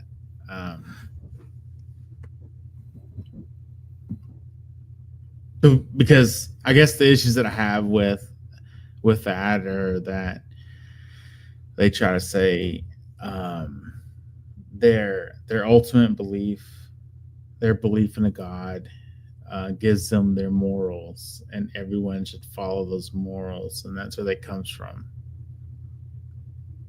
But ultimately, it'll break down. Let me ask you this, because this is tell me if this is like similar to you also. The reason I generally have a problem with that is because like I have not only read, but they recite it oftentimes different moralities, right? But I don't see them practicing it. So it's kind of like, hold on, bro. Yeah. Like I done heard some people. I'm like, hold on, bro. Like this ain't what we. You're not practicing it. Yeah. It's one Oh yeah. thing you trying to use it against me, but that's like even 42 Ideas of Mod, right? One of them say revere all altars, meaning pay homage to all gods, right? Or be respectful at minimum to all gods. That's when you practice it. That's how it's. That's the procedure anyway. So, like, I'm honoring the gods or being respectful to their ideology, but I question their own belief. Like, but you're saying this, but I'm looking at your daily actions, your deeds, because that right there, what you do will tell me if you really accept or believe in something. It's like you saying it, but you're not doing it. Yeah. Yeah. No, I get it, dude.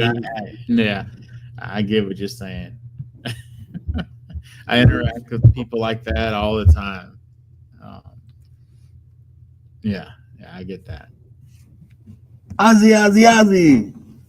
Oi, oi, oi. That's my boy Hey. from down under.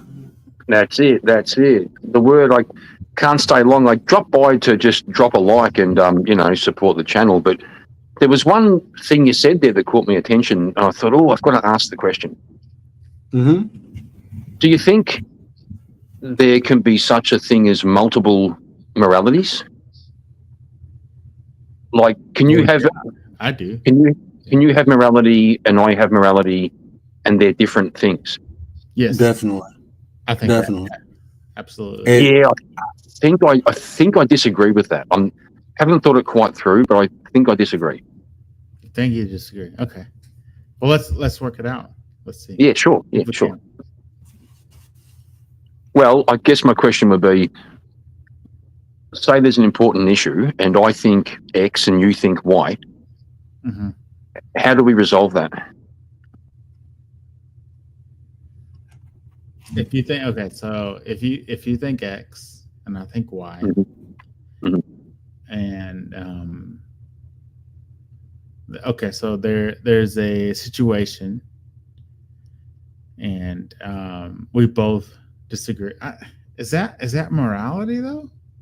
Well, let's pick a moral question. Let's pick a difficult one. Yeah. So let me think. Let's not go TOS. We'll try to think of something. What's a moral question where people could disagree? Okay. Let's say sex before marriage, right? Okay. Yeah. Let's say my morality says no, and yours says yes. Mm-hmm. But then we have to make laws like around this issue as a society. No. Well, you kind of do. Like, marriage is a legal institution as much as it is a sacred one. Mm-hmm. Okay, maybe a different topic. No.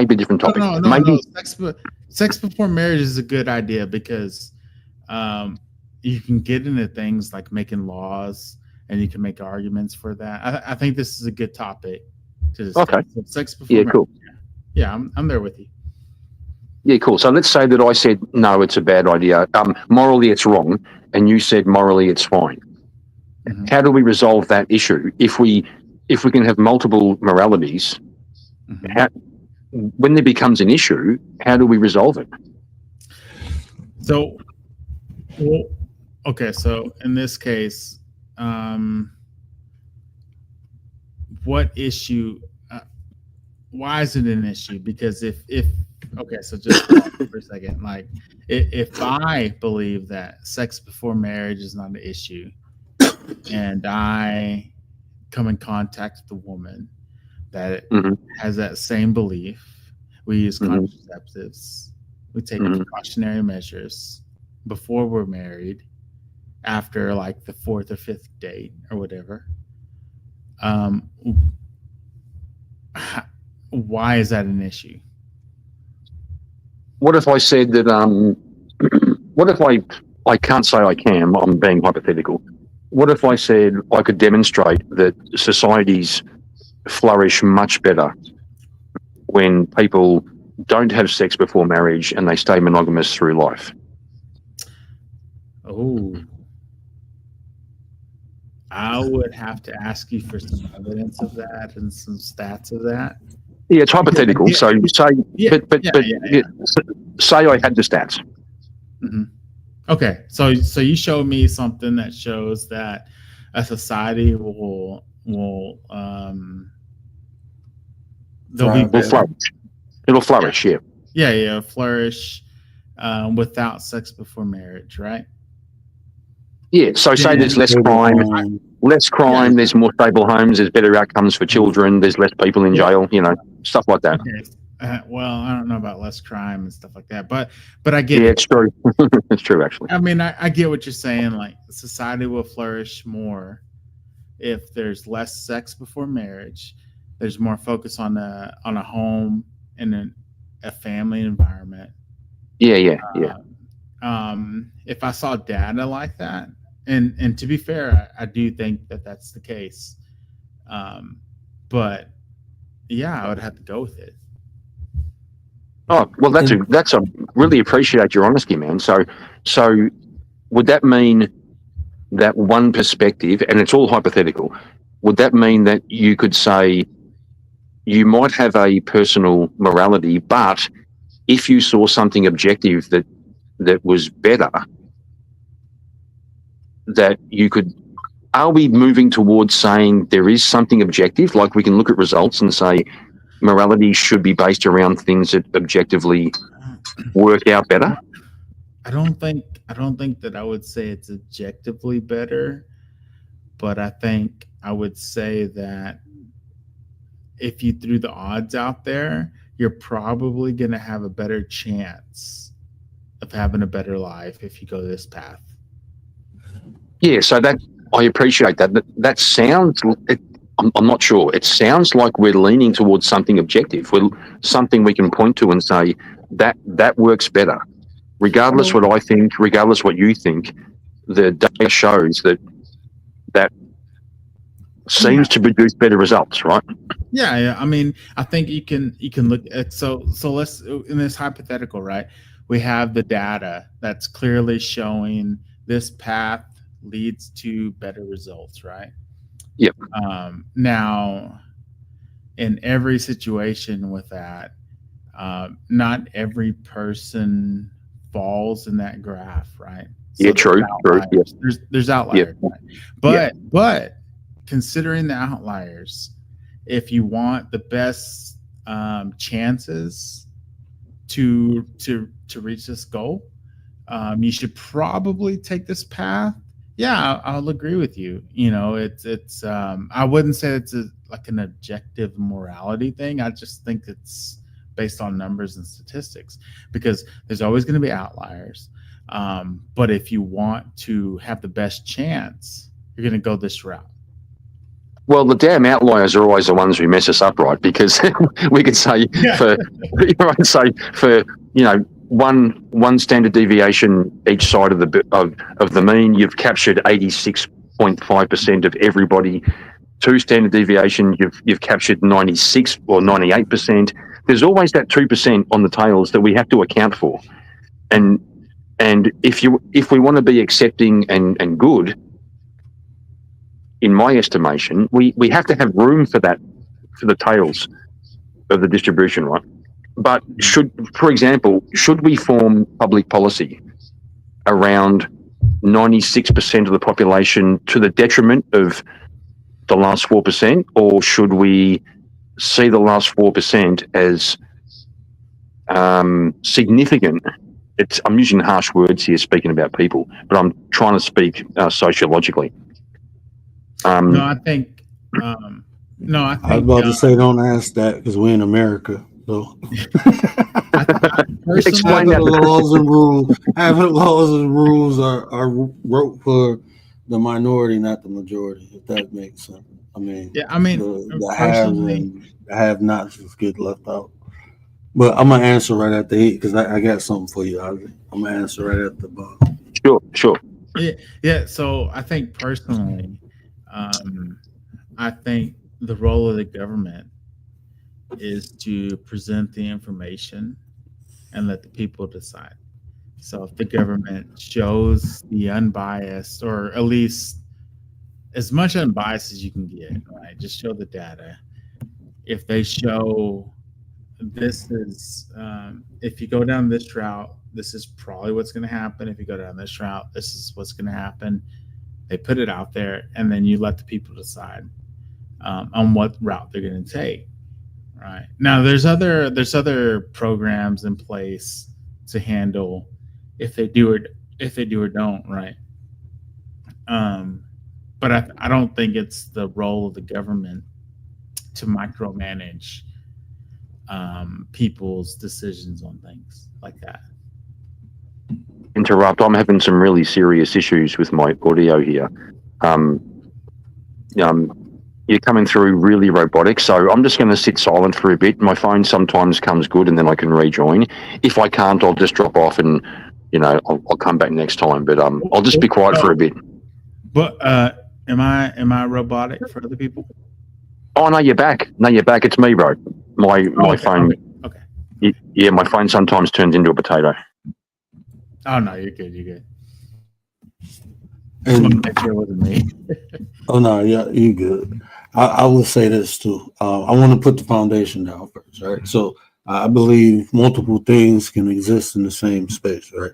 So yeah, I'm gonna go extreme. When we talk about morality, unalive. One of the commandments is, thou shalt not kill, and it's not only Christians but it's other people from different faith backgrounds. Their morale will not allow them to take another life, even if their life was in danger. I don't fault them for that, but that's not my morale. The word I have heard. I'm not an expert's elbow, but I have heard smart people who said that the interpretation isn't "thou shalt not kill"; it's "thou shalt not murder," which is a different concept. So that kind of that kind of catches me up a little bit. And if you look at the Greek is "thou shalt not murder," but in Hebrew it said "kill." Yeah, right. And the Ten Commandments, came out of Hebrew. So, let's maybe explore that one. Personally, do you think there is ever a justification for you to? Do you think a person can do something whereby they forfeit their right to walk the earth? Yeah, hey, I definitely do. I definitely do. I'll be back real quick. Bro. Do something real quick. So yeah, I definitely do. Would you be prepared to be the person who enforces that? Yeah, no problem. Right. Okay. I'm. Look, it was when I first had kids that I first discovered the capacity I had. I knew it before. I mean, I was put in positions in life where, wow. Okay. Eat or be eaten. At a young age. So, so it was like understanding, like, that's just to preserve life in general. Now, I don't think you should do it for somebody taking something. My exception is the preservation of life. I heard somebody once say, was interpreting, Jesus said, if somebody strikes you, what do you do? And Jesus said, turn the other cheek. And somebody said, yeah, what he was saying was, you've only got two cheeks. So try the third time, right? And see what happens, right? Don't keep turning this cheek and that cheek and this cheek and that cheek back and forth. You've got two cracks at it. And the third one, Well, you fuck around and find out, right? Mm. And even the interpretation of that I heard is you turn the cheek so you can reach down, pick something up, and crack. I'm just playing. You turn the I'm left joking. cheek. Turn the left cheek while your right hand's picking up a brick, right? Right. Kearney, my bad, bro. What up, though, Kearney? Oh, is Carney there? Yeah. Oh, it's good to see Carney. Yeah. Yeah, but Oh, there's James too. Other word, James is here too. So if we're going to start talking about the Bible, James is going to drop in here. What I'm up, sure James? he has opinions. I was chilling with James earlier. He was on with the dude with the cool mustache. He was rocking out with him earlier. Yeah, Chris Lestrange. Chris Lestrange is my man. Yeah.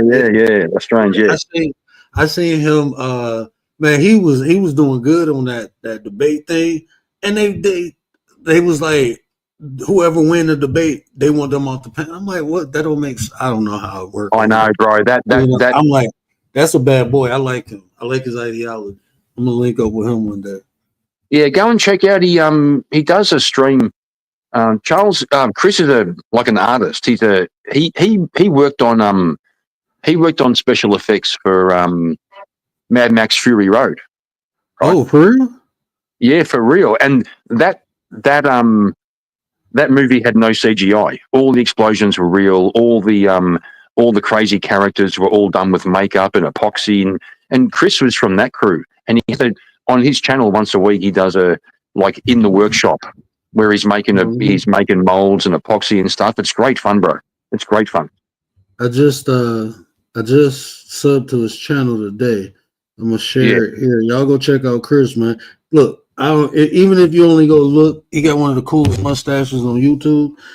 Even if you go check out his mustache, but he had a good vibe, bro. And it's just like, you know, I'm an energy guy, so I be feeling energy, bro. And he was like all good vibes, man. So I was I've got no doubt about it. And I seen him. He's my favorite South African. And see, they didn't have his link when they was in Speak Easy chat, but my boy James dropped it for me today, and I was like, bet, linked up with him. I was surprised. I didn't know, I don't know the circle, of people, so I didn't even know he knew dude, but I had seen him on that thing, bro, and they was like, they didn't want to mess with him no debate. He knows shit. And good conversation. Well, Chris, when Chris debates, I saw Chris do a debate. I don't know if you know about the Furby, Melanie Cosmic Fox. Anyway, when Chris debates, when people bring up statistics, he goes, "Don't worry about statistics. I'm going to argue from logic," and it's a really solid foundation to go from. Because anybody, Benjamin Disraeli once said, there's lies, there's damned lies, and there's statistics. Mm-hmm. And Chris will argue from logic. He'll say, fuck your statistics. Let's just break it down logically. And does a good job.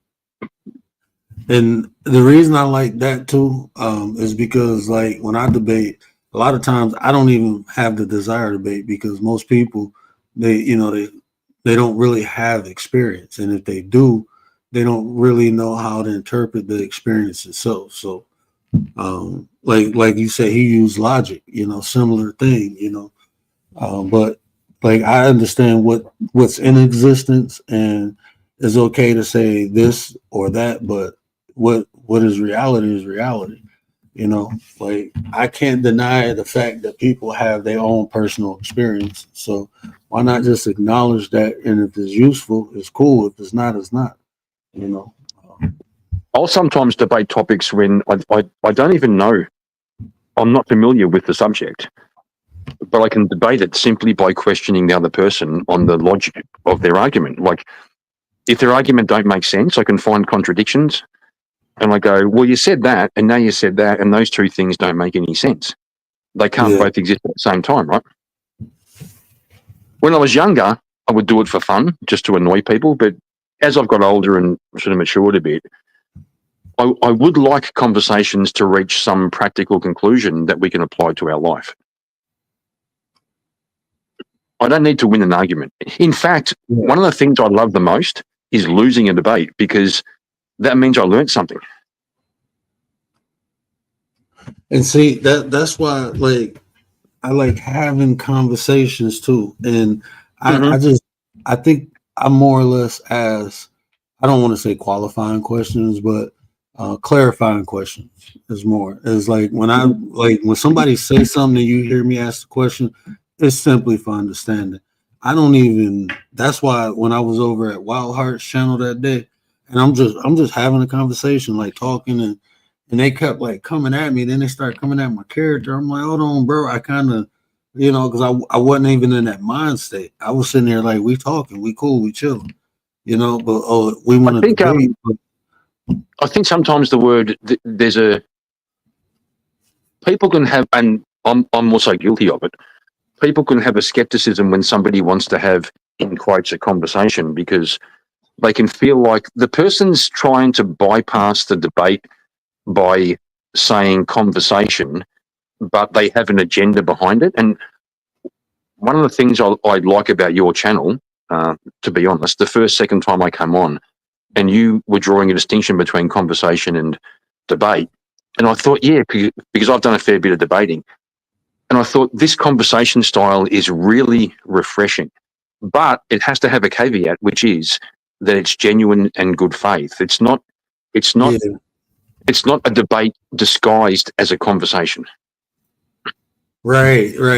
And even that, even that I had to learn, right? I had to really, because it's what people, are accustomed to. If people come on here and that happen often, like I said, I can't take away their experience. Only thing I can do is be consistent in what I do, and eventually, hopefully, people see it. And that's what I've been doing, because like me, I don't really have that spirit of debate. And when I get it, it's usually because I call it transmutation. It's probably because somebody pissed me off and I'm just trying to articulate my anger in an artistic way, if that's the best way I can say it. Yeah, I'm hearing you. When I was a teenager and I learned about debating, what I was taught was that debating is supposed to be an adversarial process where the truth will bubble to the top. So I make my argument from my side, you make yours from your side, we lock horns. But if we both pay attention, the truth will bubble up. But I think in modern times, debate has kind of developed into I have to win or you have to win. Mm-hmm. I think if you and I had a good faith debate and I lost the debate, but I learned something, I think we both win. And the audience wins too. Mm-hmm. Because we all learned something. And see, like, my background in debate, I had to bring information. I'm used to bringing information, or at least like sources. Here it's like you can get a couple people say, no, you can't use that. You can't. I'm like, hold on, bro. How can I use? And like everything is more like you said, they just want to be right. So even if I'm right, I'm gonna be wrong, depending on the crowd. Basically, it's more like a sport. Where I come from, like somewhat formal, and it's about the information. It's literally about the information. So the way I say it now, I'm gonna say the current environment of debate is not about who's right, but it's not about what's right, but it's more about who's right.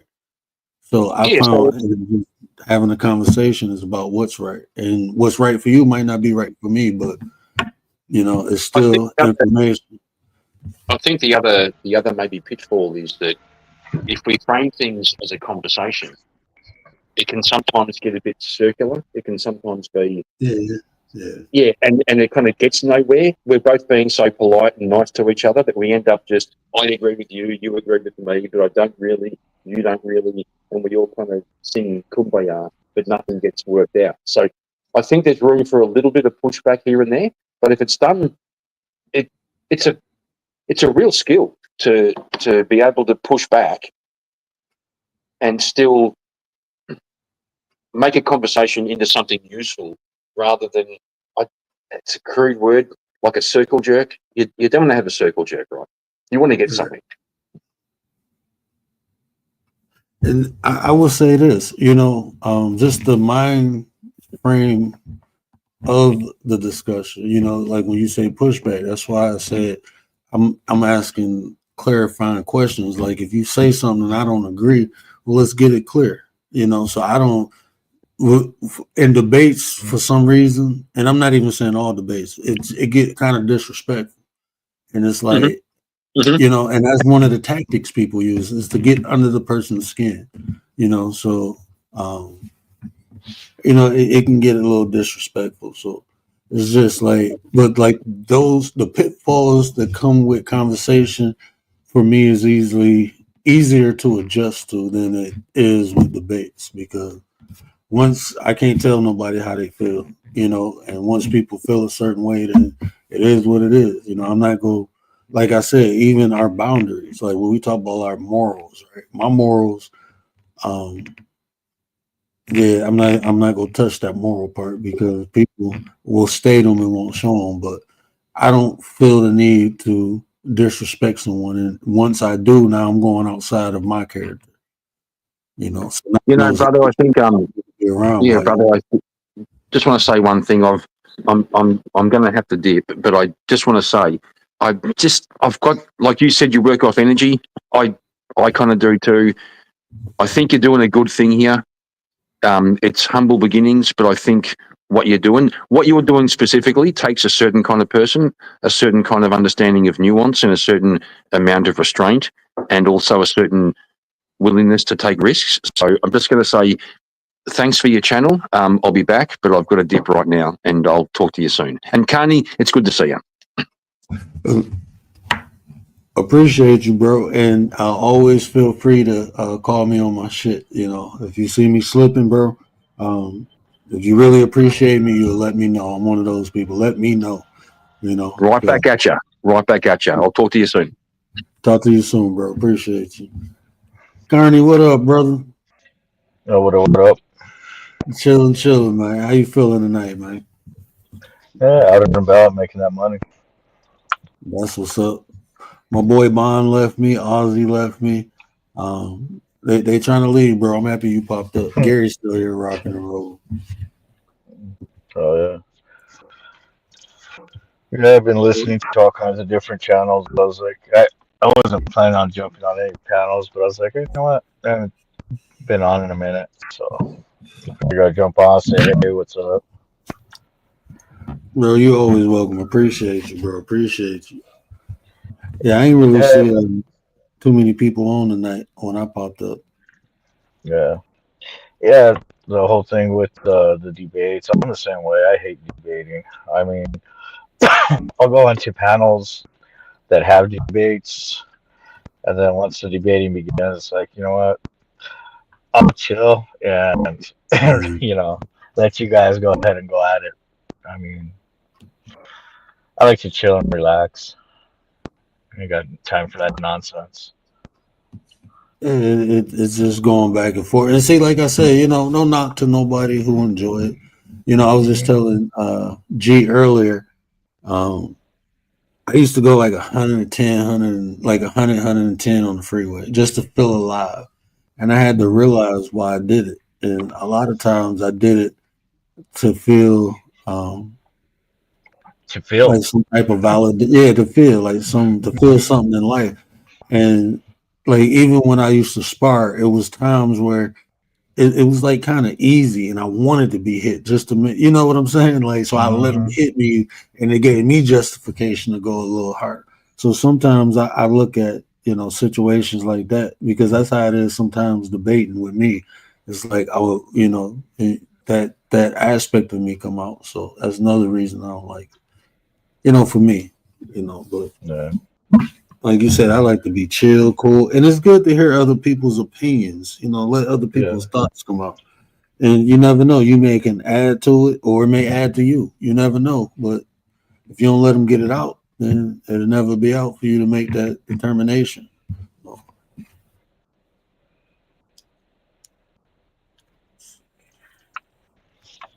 Yeah, once I start seeing stuff like that on my channel, it's like, no, we're here to calm down, relax, and enjoy the parties. Because like here March 1st, I'll be live streaming.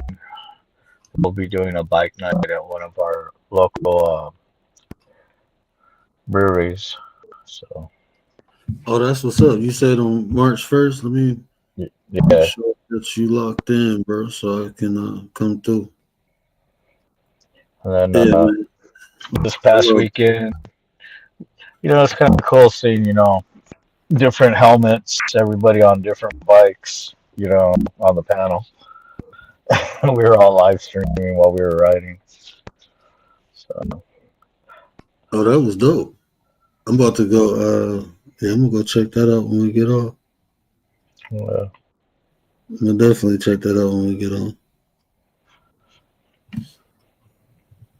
But yeah, man, that's what that's what my intention was on. Like, I don't even say, I like to say I share information, and if it's useful, use it. If it's not, then it's just not for you. And I'm at peace with that. I ain't one of the people who try to convince you of anything, really. Like, if we talk and we have a difference of opinion, I can just try to delineate or make myself a little more concise. But it's like, it's never with the intent to convince you or to make you believe me. That's why I try to put things in a way that anyone can practice it. Anyone can apply it. And I think that speaks for itself. Like, if you can do it, then you can see for yourself. Because other than that, I can just tell you, and then you can, go do your thing. But people be on here, boy. Like, it's not even with the debates. It's like, I don't like a lot of the shame tactics people use. You try to make people feel bad because they ain't where you at, but you forget how hard it took you, and now you had to bust your ass to get where you at. You just expect people to be there in life. Like, come on now, man. We all in different places and different spaces. True. I see James is still out there in the chat. I haven't talked to him in a minute. He's a good kid too. Yeah, James Cool Pete, man. I've been in his last couple of lives. I've been over there kicking it with him for a minute. Yeah. He be gaming and good conversation. His point of view is unique. And I don't know how old he is. How old is James? He young? I know he's younger than me. Gotta be. I know I'm 40. He look like he about, I don't know how old he is. I don't want to. I'm 50 years old, so pretty much. 50? Oh, man. Yeah. That's what's up, man. I keep meeting these 50-year-olds, and I'm like, bro, I'm striving and trying to get where y'all at, bro. I promise you, man. Oh man, that's dude. As many times I hit the ground in the gutter and came back out, man.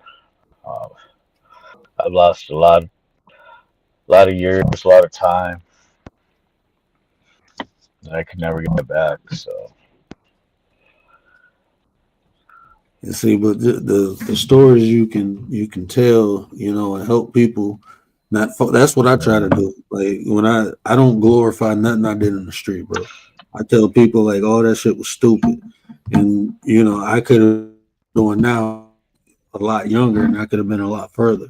But that's my testimony to tell these youth, like, look, man, don't go down that road. And I'm lucky. I'm gonna be honest with you, man. And people be like, oh, why you believe in a higher power, man? Bro, I ain't supposed to be where I'm at.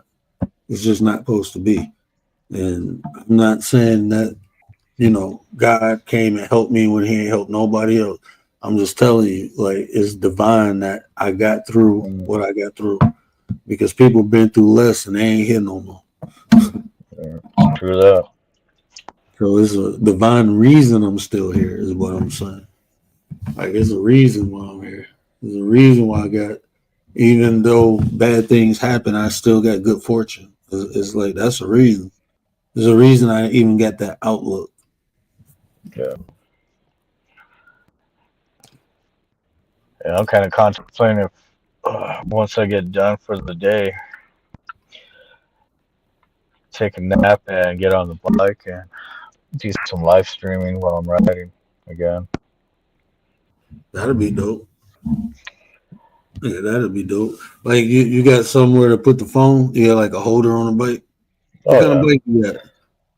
I got a 17 Indian Chieftain that I ride nowadays. Oh, man. but I got a few here and there. I mean, Yeah, my man, I oldest bike, can't. the oldest bike I Okay, got man. is a 1980 Wide Glide Harley Davidson. So Oh damn, man, I can't even drive a car, let alone ride a bike. I wish I could, man. Wish I could. oh, James, 27, he says. 27. Yeah, I'm yeah, 27. Hey, wise young man. I'm saying young because I got 13 years on you, so I can call you young. Don't take no offense.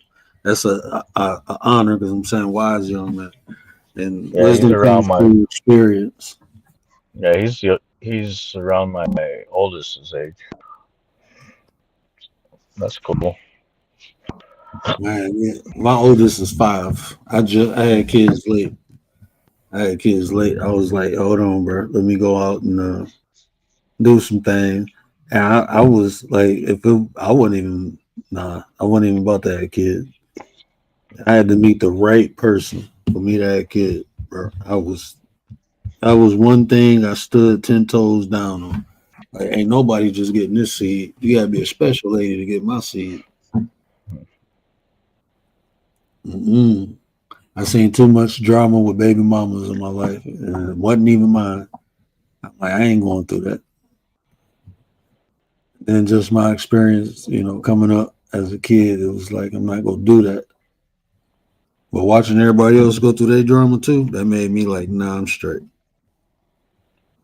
Like I'm straight. So it had to be the right one. No, no, no. Yeah, my oldest, she's 26. She's got 2 boys of her own, her husband. So I mean, that's how you do it. 20. I mean, she found the right person. I ain't saying it's wrong. Not that.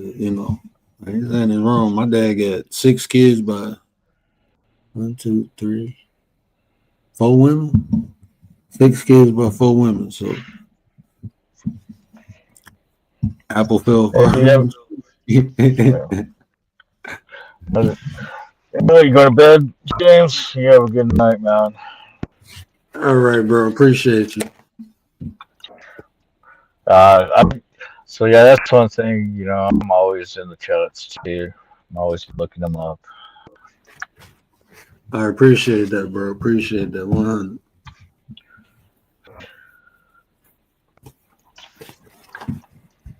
And then there were just the 33s. Mr. Gary Busted Down Brown, what's poppin', bro? You been quiet. No, look, no, I'm enjoying the conversations. You know what I mean? Like, I just, I'm just really like, I'm really being appreciative of what's going on, right? Like, we we started the conversations, we started the live talking about failure, right? And we was talking about, just imagine if you wasn't doing what you was doing, right?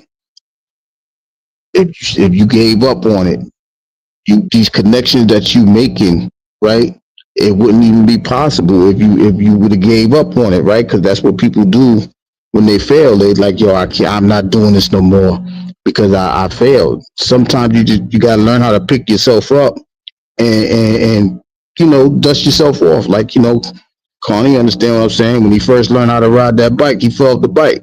If he'd have gave up, he would have failed. You know what I mean? Now he picking up bigger bikes, better bikes. Now he got a crew riding bikes with, right? All because you didn't let failure be your end all be all. And that's the dynamics we're trying to show here, right? Because there's so many different aspects on YouTube to where nonsense is taking over. Bullcrap is the majority, right? And then you got people like us trying to, have conversations, make people feel comfortable. And now we're seeing that it's possible because you got different people coming up, you got different conversations coming up, right? And there's no arguments, right? We ain't debating. Like, they was talking about debating. I'm not debating nothing because I'm not trying to be right. right? If I'm trying to learn something, I got to conversate, because when you debate, you're hearing to respond. When you conversate, you're listening to understand.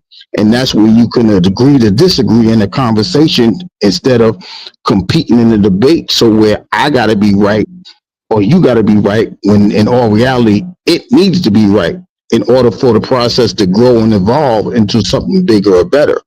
So because you having these conversations, because you allowing people to come up because it's comfortable for everybody to have their conversations, you are doing what your mantra is saying. A better you is a better us, because we all are growing in totality by having these conversations.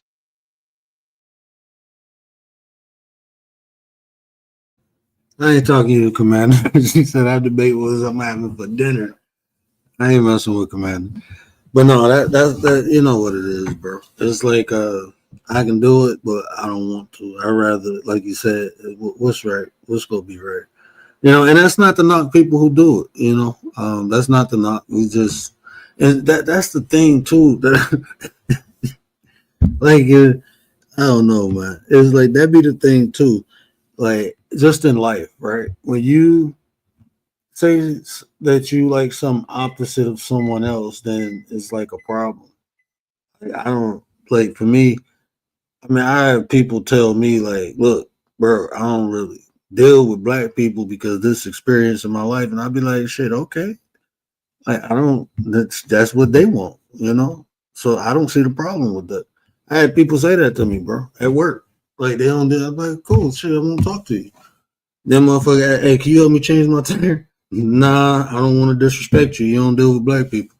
That shit really happened, bro. Like so, you know, I don't know, man. This is probably the Buddhism in me, right? Like, man, people suffer because of what they desire, and a lot of times people desire to be loved by everyone, and when you don't get it, then you get the opposite of it. So it's like when they say let material things go, they talking about the material world, not just physical things you can touch. No, they talking about fuck what everybody else think about you. Just think about you. You know, that's the law. I mean, that's a lesson within Buddhism. You know, only thing exists is what you give life to. You know, so if a person words is given life by you, then you gave it life, bro. I mean, if a person's thoughts are given life by you, then you gave it life. And yeah, I'm gonna critique myself because that's what a lesson I learned watching that replay.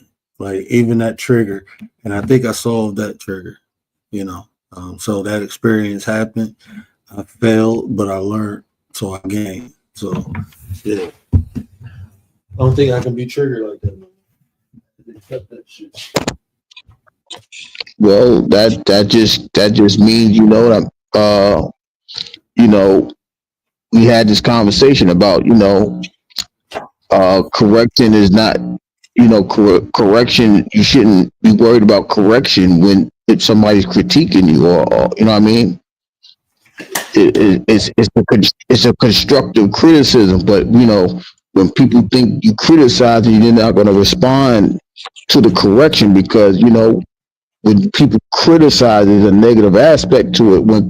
When correcting, it should be a growth part about it, right? And so once you learn that you have something to learn from your mistake, you can always elevate into the correction to where you don't have to do that. Now, if everybody was to follow that suit, there would be less of a situation. Like you wouldn't have so much tough skin when people are having conversations, because all right, I know where I messed up at. I see where he trying to go. He trying to piss me off. So I can't allow him to piss me off. But because, for the no disrespect to the ladies, for the fellas is always I gotta stand my ground. I gotta be that dude. I gotta watch, or whatever you want to call that. Sometimes we allow ourselves, our ego to take over, and we come out of the character that we don't want to display. Instead of that meek person that we want to be, we become that ego I gotta respond type of situation, and that never, it helps very rarely. But when you heap coals on somebody's head, that's a different response for people to grasp. They don't know how to respond to that. They'll leave you alone before they try to trigger you again. So those are the ways that you learn from your mistakes. If you know as long as you ain't constantly making the same mistake, then that means you're not learning. You know what I mean? Yeah. That's why I was watching that video. I'm like, damn, that man words made me this upset. Like, well, fix that shit. Like he came, and I was making justification after justification. He came after my business. He came after my character. Yeah, but I gave it power, bro. That's just some shit you have to accept. And it's probably people look at that situation like it's justified, and it can be, just not for me. I want to be better. That's why it's not okay. So I got to take accountability, learn from my mistakes. Okay, yeah, that man said whatever he said about my business. He said whatever he said about my character, but who the fuck is he? Like, so many. I understand what went wrong and how it went wrong. I was dealing with my kids at the time, so I was in a state of frustration. So what do I have to do better?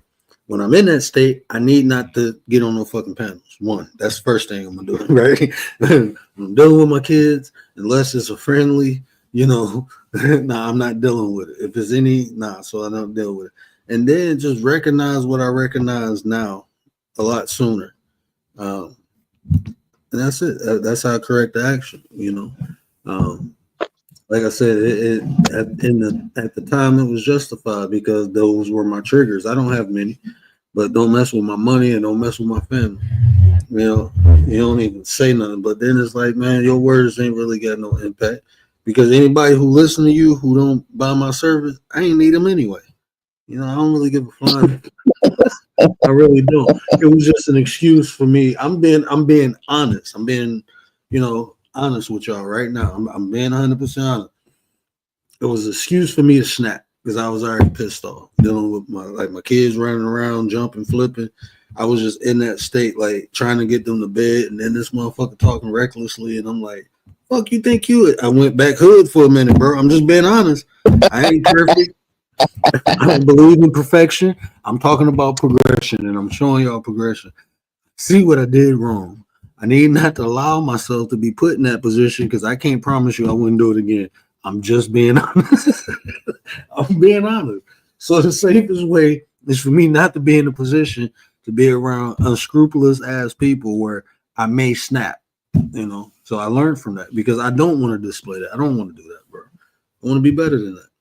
I got to put myself in a position to be better, though. That's just some real shit. I'm just being honest with you. Mm-hmm.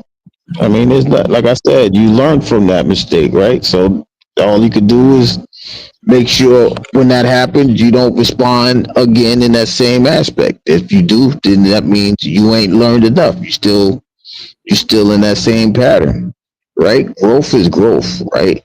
Like I told you before, like I said earlier, the only way you ain't growing if you grown. If you say you grown, you ain't got room to grow. And that's the thing that, most of us, you know, we think we grown at 18, so nobody could tell us nothing, but we're actually stunting our emotional growth and things of that nature, the mental growth, the spiritual growth, because there's going to be times where we gonna have to be humble. Like nobody wants to be humbled in a negative way, right? You know what I mean? Like you could be humbled by saying, you know what, I appreciate the things that you do. Nobody wants to be humbled by being punched in their face. You know what I'm saying? So if you say, you know what, I appreciate the things you do, this, that, and the third, you can humble somebody like, yo, I never thought I heard somebody say that to me. And then they'll be humble. I'd rather humble somebody that way than humble somebody in the negative aspect where, you know, when you humble somebody in that way, it don't stop. They keep going. You know what I mean? You punch somebody in the face, then you gotta come out and punch them in the face, and then you turn around and might get lit up on a live. You know what I mean? That's the way we don't want to do it. Let's humble people in a way that they could be, it could be appreciated and not non proactive. I'm gonna tell y'all this story. I once humbled a guy by choking him out, right? And a couple days later, he came. He was like, "Look, man," he was like, "I'm gonna be honest with you, man. That was like some of the worst shit I ever experienced in life. I'm a grown man, and for me not to be able to get you off of me and then have you wake me up and help me up, he was like, that was one of the worst feelings in my life. And I realized, like, um, if I ain't gonna pop you, I ain't gonna mess with you. He was like, but we cool, bro. You'll never have to worry about that again. And then I felt kind of bad because it was like a simple argument, but I was drunk and he was like just really popping off. And I'm like, bro, just stop talking to me. Shut up. When he said make me, I'm like, okay, I choked him out. But we cool to this day, bro. We cool to this day. You know, we cool. We cool. Like I don't hang out with him or nothing, but we cool to this day. But it's like, I ain't me, gonna try to choke you out. I'm sorry. I can't do that. I'm be honest with y'all. I'm being transparent, right? When he said that, I was like, I thought about it. But then when I was in that position, I realized like how fucked up this is. Because when I was sparring, I got choked out a couple times. I ain't gonna lie to you. And after the first 2 times, it was like I'd rather tap out than have a grown man wake me up after he choke me out. I'd rather tap out. Okay, stop. You got me. Okay, move. Let's try this again. I need not to let you grab me like that, bro. When a man can grab, look, this is what I'm telling y'all. If y'all got young boys, put them in some type of Brazilian. I would suggest Brazilian jiu-jitsu, not just regular jiu-jitsu, or like some Greco-Roman wrestling. Like put them in something that they can handle themselves close combat. Because I promise you, the worst feeling in the world is being manipulated and you can't do nothing about it. That's the worst feeling in the world.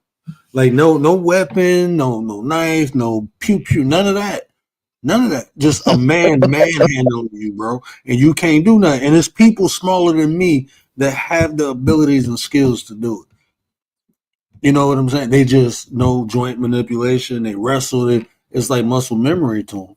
You deal with somebody when they wrestling moves are like muscle memory, bro. You'll be wrapped up in a pretzel so quick and won't even know it. That's the worst feeling. But I'm telling you. Yeah, but that's all a part of the discipline that we always talk about, right? That's just the physical discipline. Now, just like I said, just imagine if you can just you could discipline somebody with just like a couple of gestures, right? Like not even a look, but like I have a seat or whatever, right? They be like, damn, I didn't know you had that type of. Yeah, sometimes you could just make faces and like, all right, he's not a person to play with, like you just got to know how to use every aspect of life and not just the ones, well, most people going to use what they know, but if you learn more than what you know, then you can use those resources at another time. But we just got to stop settling for what we already know and learn some new stuff as we go along. I'm gonna tell y'all a secret, right? So when you talking about a person's sight, right? If you attack direct, it take them longer to register what you're doing than if you come at an angle, because people are reactive to peripheral imagery. So a person is more quicker to move if something coming through the peripheral versus gauging the range of it if you come in direct. So oftentimes what'll help if you within 3 feet is just popping somebody in the throat. And if you take a direct angle, if you line yourself up, you put your right shoulder or whatever hand you go attack with in dead center of their chest. If you place yourself there, you can hit them in the throat before they even notice what happened. Don't tell nobody I told y'all that. I can't stand you. It's called the center line, right? Put yourself in the center line. Put your shoulder right in the middle of the sternum, lined up, and attack straight. And I'm telling you, you want to end a conversation quick, a confrontation, anything. And it's even better if you already got your hands up, then you can just go forward. Well, I taught women self-defense. Yeah, look, this was my intent, right? So I was like, I tend to teach self-defense classes, and this will end up happening. A lot of the nurses who had kids going off to college, I start training them. Then when they got to college, they come at home and they telling their friends, and then so I end up training mainly women. But that's what I think. I had like 2 dudes, and I had over 40 different women I trained. I only did it for like a year, but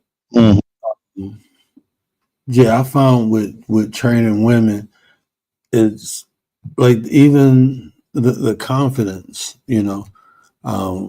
But like one of the main things I taught was awareness. So, you know, not allow like talking, especially like the young girls going to college. Once they understood, they didn't put themselves in a lot of different positions. You know, for things to happen, for them to even have to defend themselves.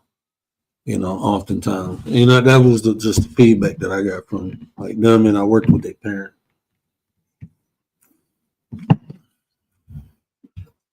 Well, you know, like I mean, I think a lot of females should have like defensive classes, all of them. You know, like I I mean, my defense is kind of graphic, right? I got 2 daughters, and I'm telling them, listen, if you ever see somebody walking up behind you, take the key that I gave you, stick it between your knuckles, and jab at their eye. They'll stop what they doing right in there, and you just run for safety. That's it, right? I mean, they that's the safest way I could do it. I don't, you know, I'm not a jujitsu guy. I'm not I'm not a karate. I'm not none of that. I'm not that type of guy, right? I'm just okay. Let's just be, can't just say knee him in the genitals because some of these dudes are weird. They're glutton for pain sometimes. You know what I mean? So sometimes you gotta go to that extreme. If you jab at his eye, I bet you he stop. I mean, they got to use, but I'm saying. And if you think about this, a woman can crack a man's sternum easily.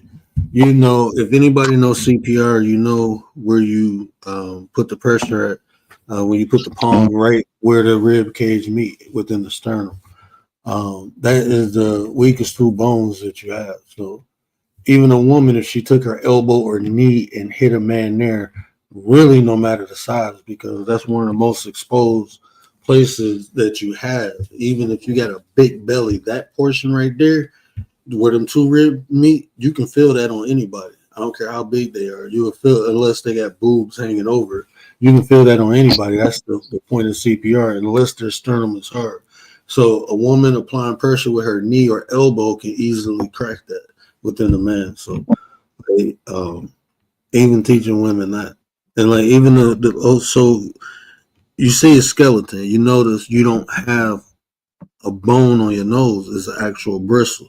Now, you watch old Chinese movies, they tell you push that bristle, the stem up to the brain. That ain't what it do. But what you can do is you can log the nasal cavity. I mean, you can close the naval cavity by pushing that bristle up, meaning it'd be hard for them to breathe through that portion of their nose. So doing that will get women, and it's not hard to do. Like you can hit it left or right and easily break it, but if you push it up, it will stop the flow of air through the nasal passage. And anybody who that happens to will naturally react, you know, trying to breathe. That's just natural reaction. That's like why hitting people in the throat is so effective. So even telling women to do that to get a guy off of them is to drive that nasal. Now, if you push it up into their brain, I can't. I'm not gonna speak. I ain't never seen nothing like that happen, bro. I've never seen. I mean, I've seen it on movies and stuff, but like, I didn't hit people like that before. So, but I've never. I'm like, I hit pretty good. You over there watching Steven Seagal, huh? No, it's just like when you like in Wing Chun, a lot of the movement, like you use a wooden dummy, but if you apply the same formats, techniques, the wushu and all that to actual dummy or person, you will see you hitting different vital parts, and then it within the philosophy, they telling you how to jaw hinge, just joint manipulation, how the arms bend, so you begin to understand. And then one of the worst things is like my mom was like, "What are you trying to be?" Because not only like was I learning like martial arts, but when I got into like school, start taking biology and I'm taking anatomy, I'm like, oh mom, check this out. This vein does this. So if I do this, and I'm like, I understand how this joint moves, but I can manipulate it this way also. She was like, don't join the CIA. I'm like, what? She was like, you trying to stop playing games? I'm like, man, chill out. You trying to be the equalizer. You trying to be Mr. McCall. It's all right. And some people, if I bring on here, they'd be like, nah, he a real life ninja. Like, my wife would say that shit. My wife be thinking that. Just because I know pressure points. I'm like, and people don't really understand pressure points. It's not really like the best way to, like, I'm not saying there's no pressure points you can hit and they fatal. I don't know those. I'm just being honest. I don't know those. But what I do know is soft spots, right? So you have different soft spots in your body, like where bones link up at, and they soft. Like it's easy to disconnect someone's jaw. It's not hard at all. It's really not. Like, even a female, like I said, females may not hit hard with their hand, but with their elbows and knees, they can do a lot of damage. So just coming down on a TMJ joint and the angle away from the jaw, if they come down there, they disconnect somebody's jaw. I'm like fighting, bro. That's how I broke so many. Well, I ain't gonna say broke many. I only broke 4, and 3 of them was intentional. 1 wasn't. But just like if you catch a person right there, like it's easy. And fight over. You break somebody's jaw, they ain't trying to fight. Their jaw hanging and twisting, they ain't trying to fight, bro. Right. I definitely get that.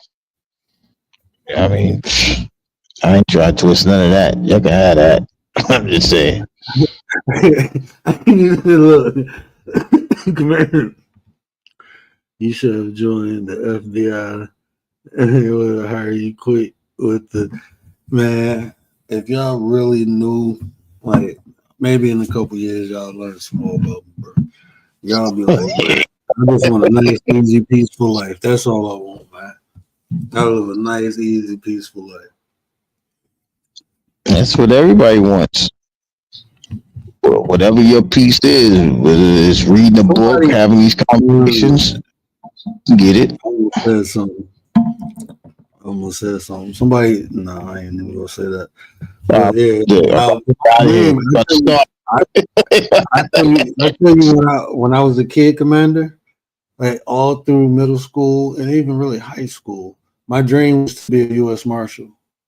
That was my dream. I wanted to be a U.S. Marshal. You trying to catch that? You trying to catch Wilson Snap off the chain, huh? Okay. No, I just think like marshals are so fucking cool. Like they cool. Like marshals are so cool.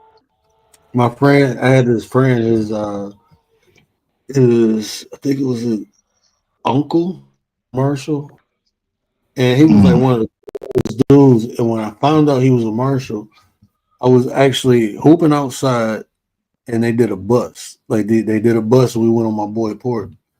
And when they came out the house, he took his mask off, and I'm like, I know him.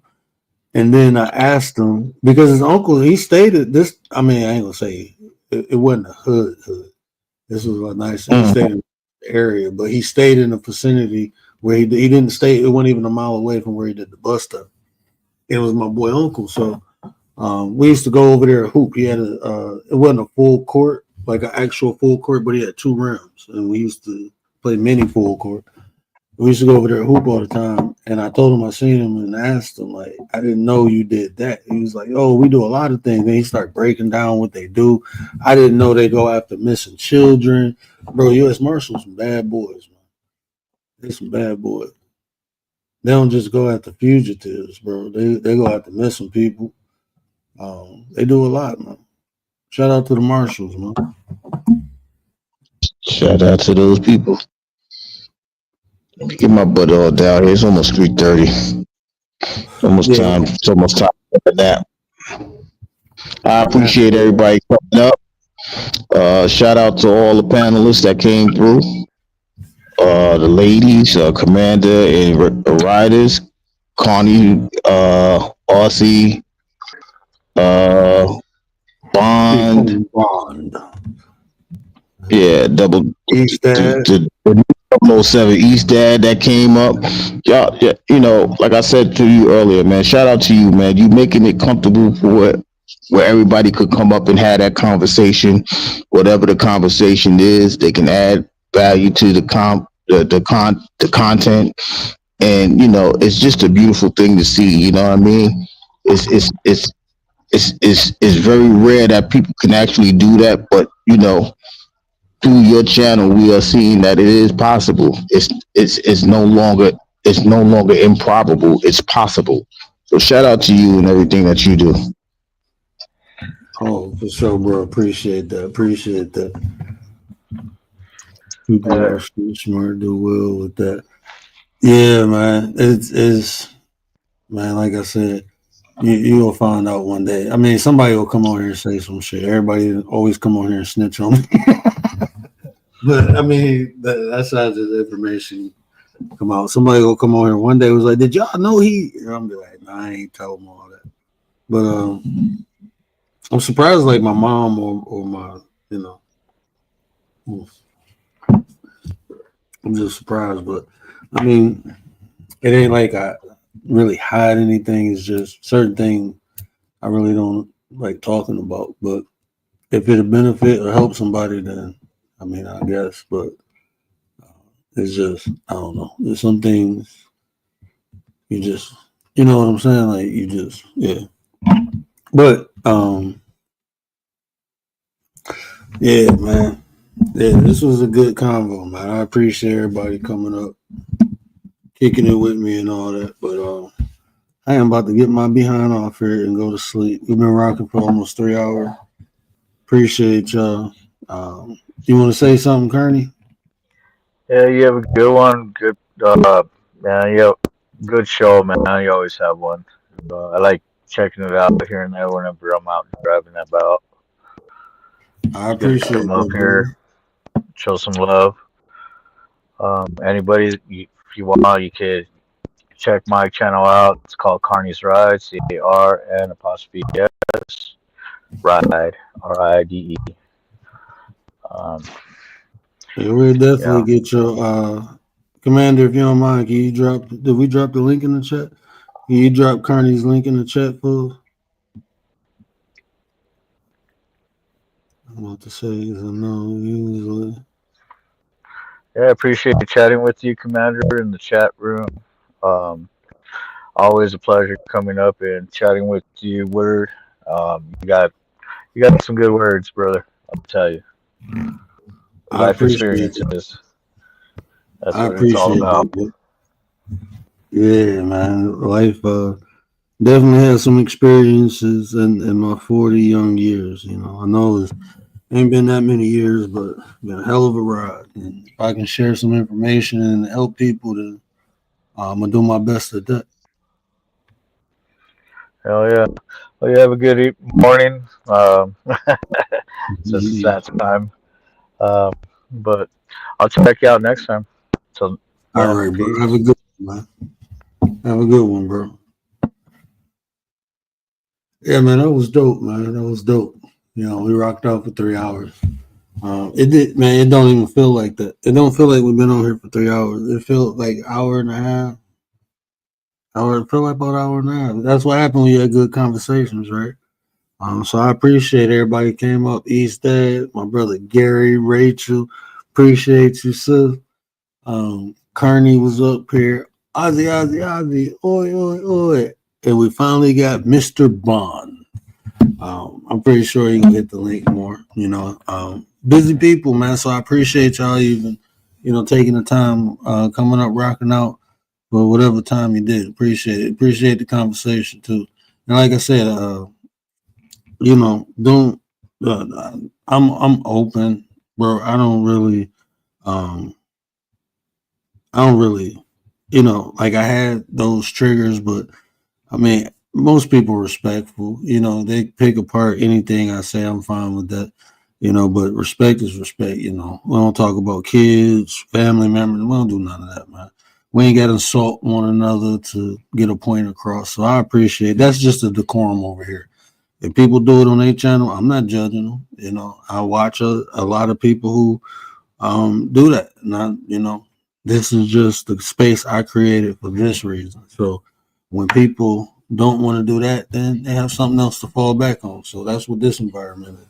And that's not to say nothing against nobody else. It's just to say that's how we do it over here. I go in other spaces and I respect their decorum. I don't be like, you guys should be nice to one another. Nah, shit, that's what they do. So, I don't like it, then I won't watch it, right? But, I go chill and support people.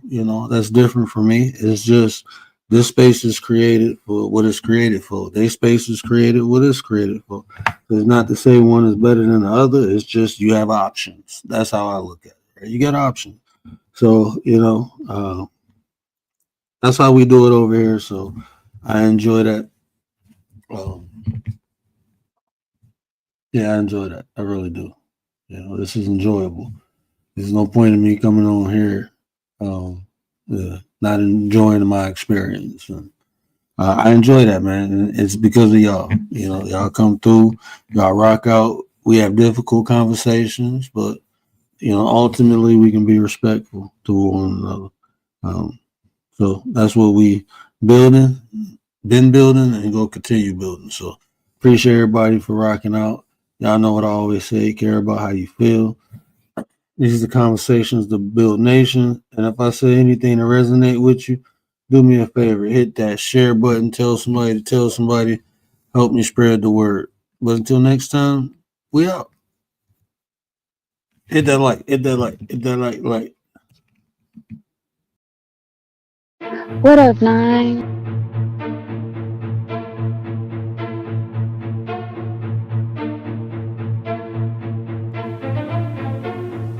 Trapaholics Mixtapes.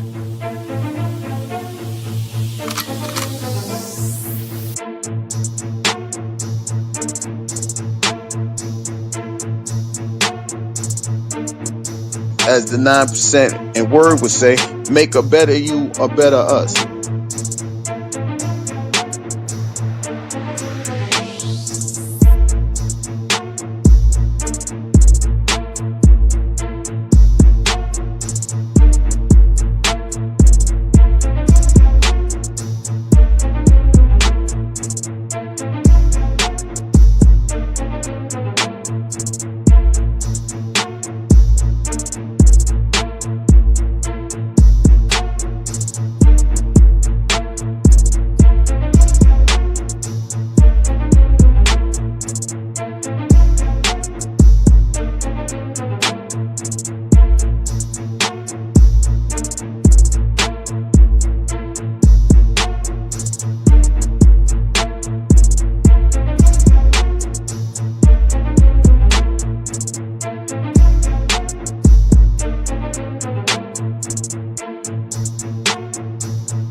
Who do you think you are?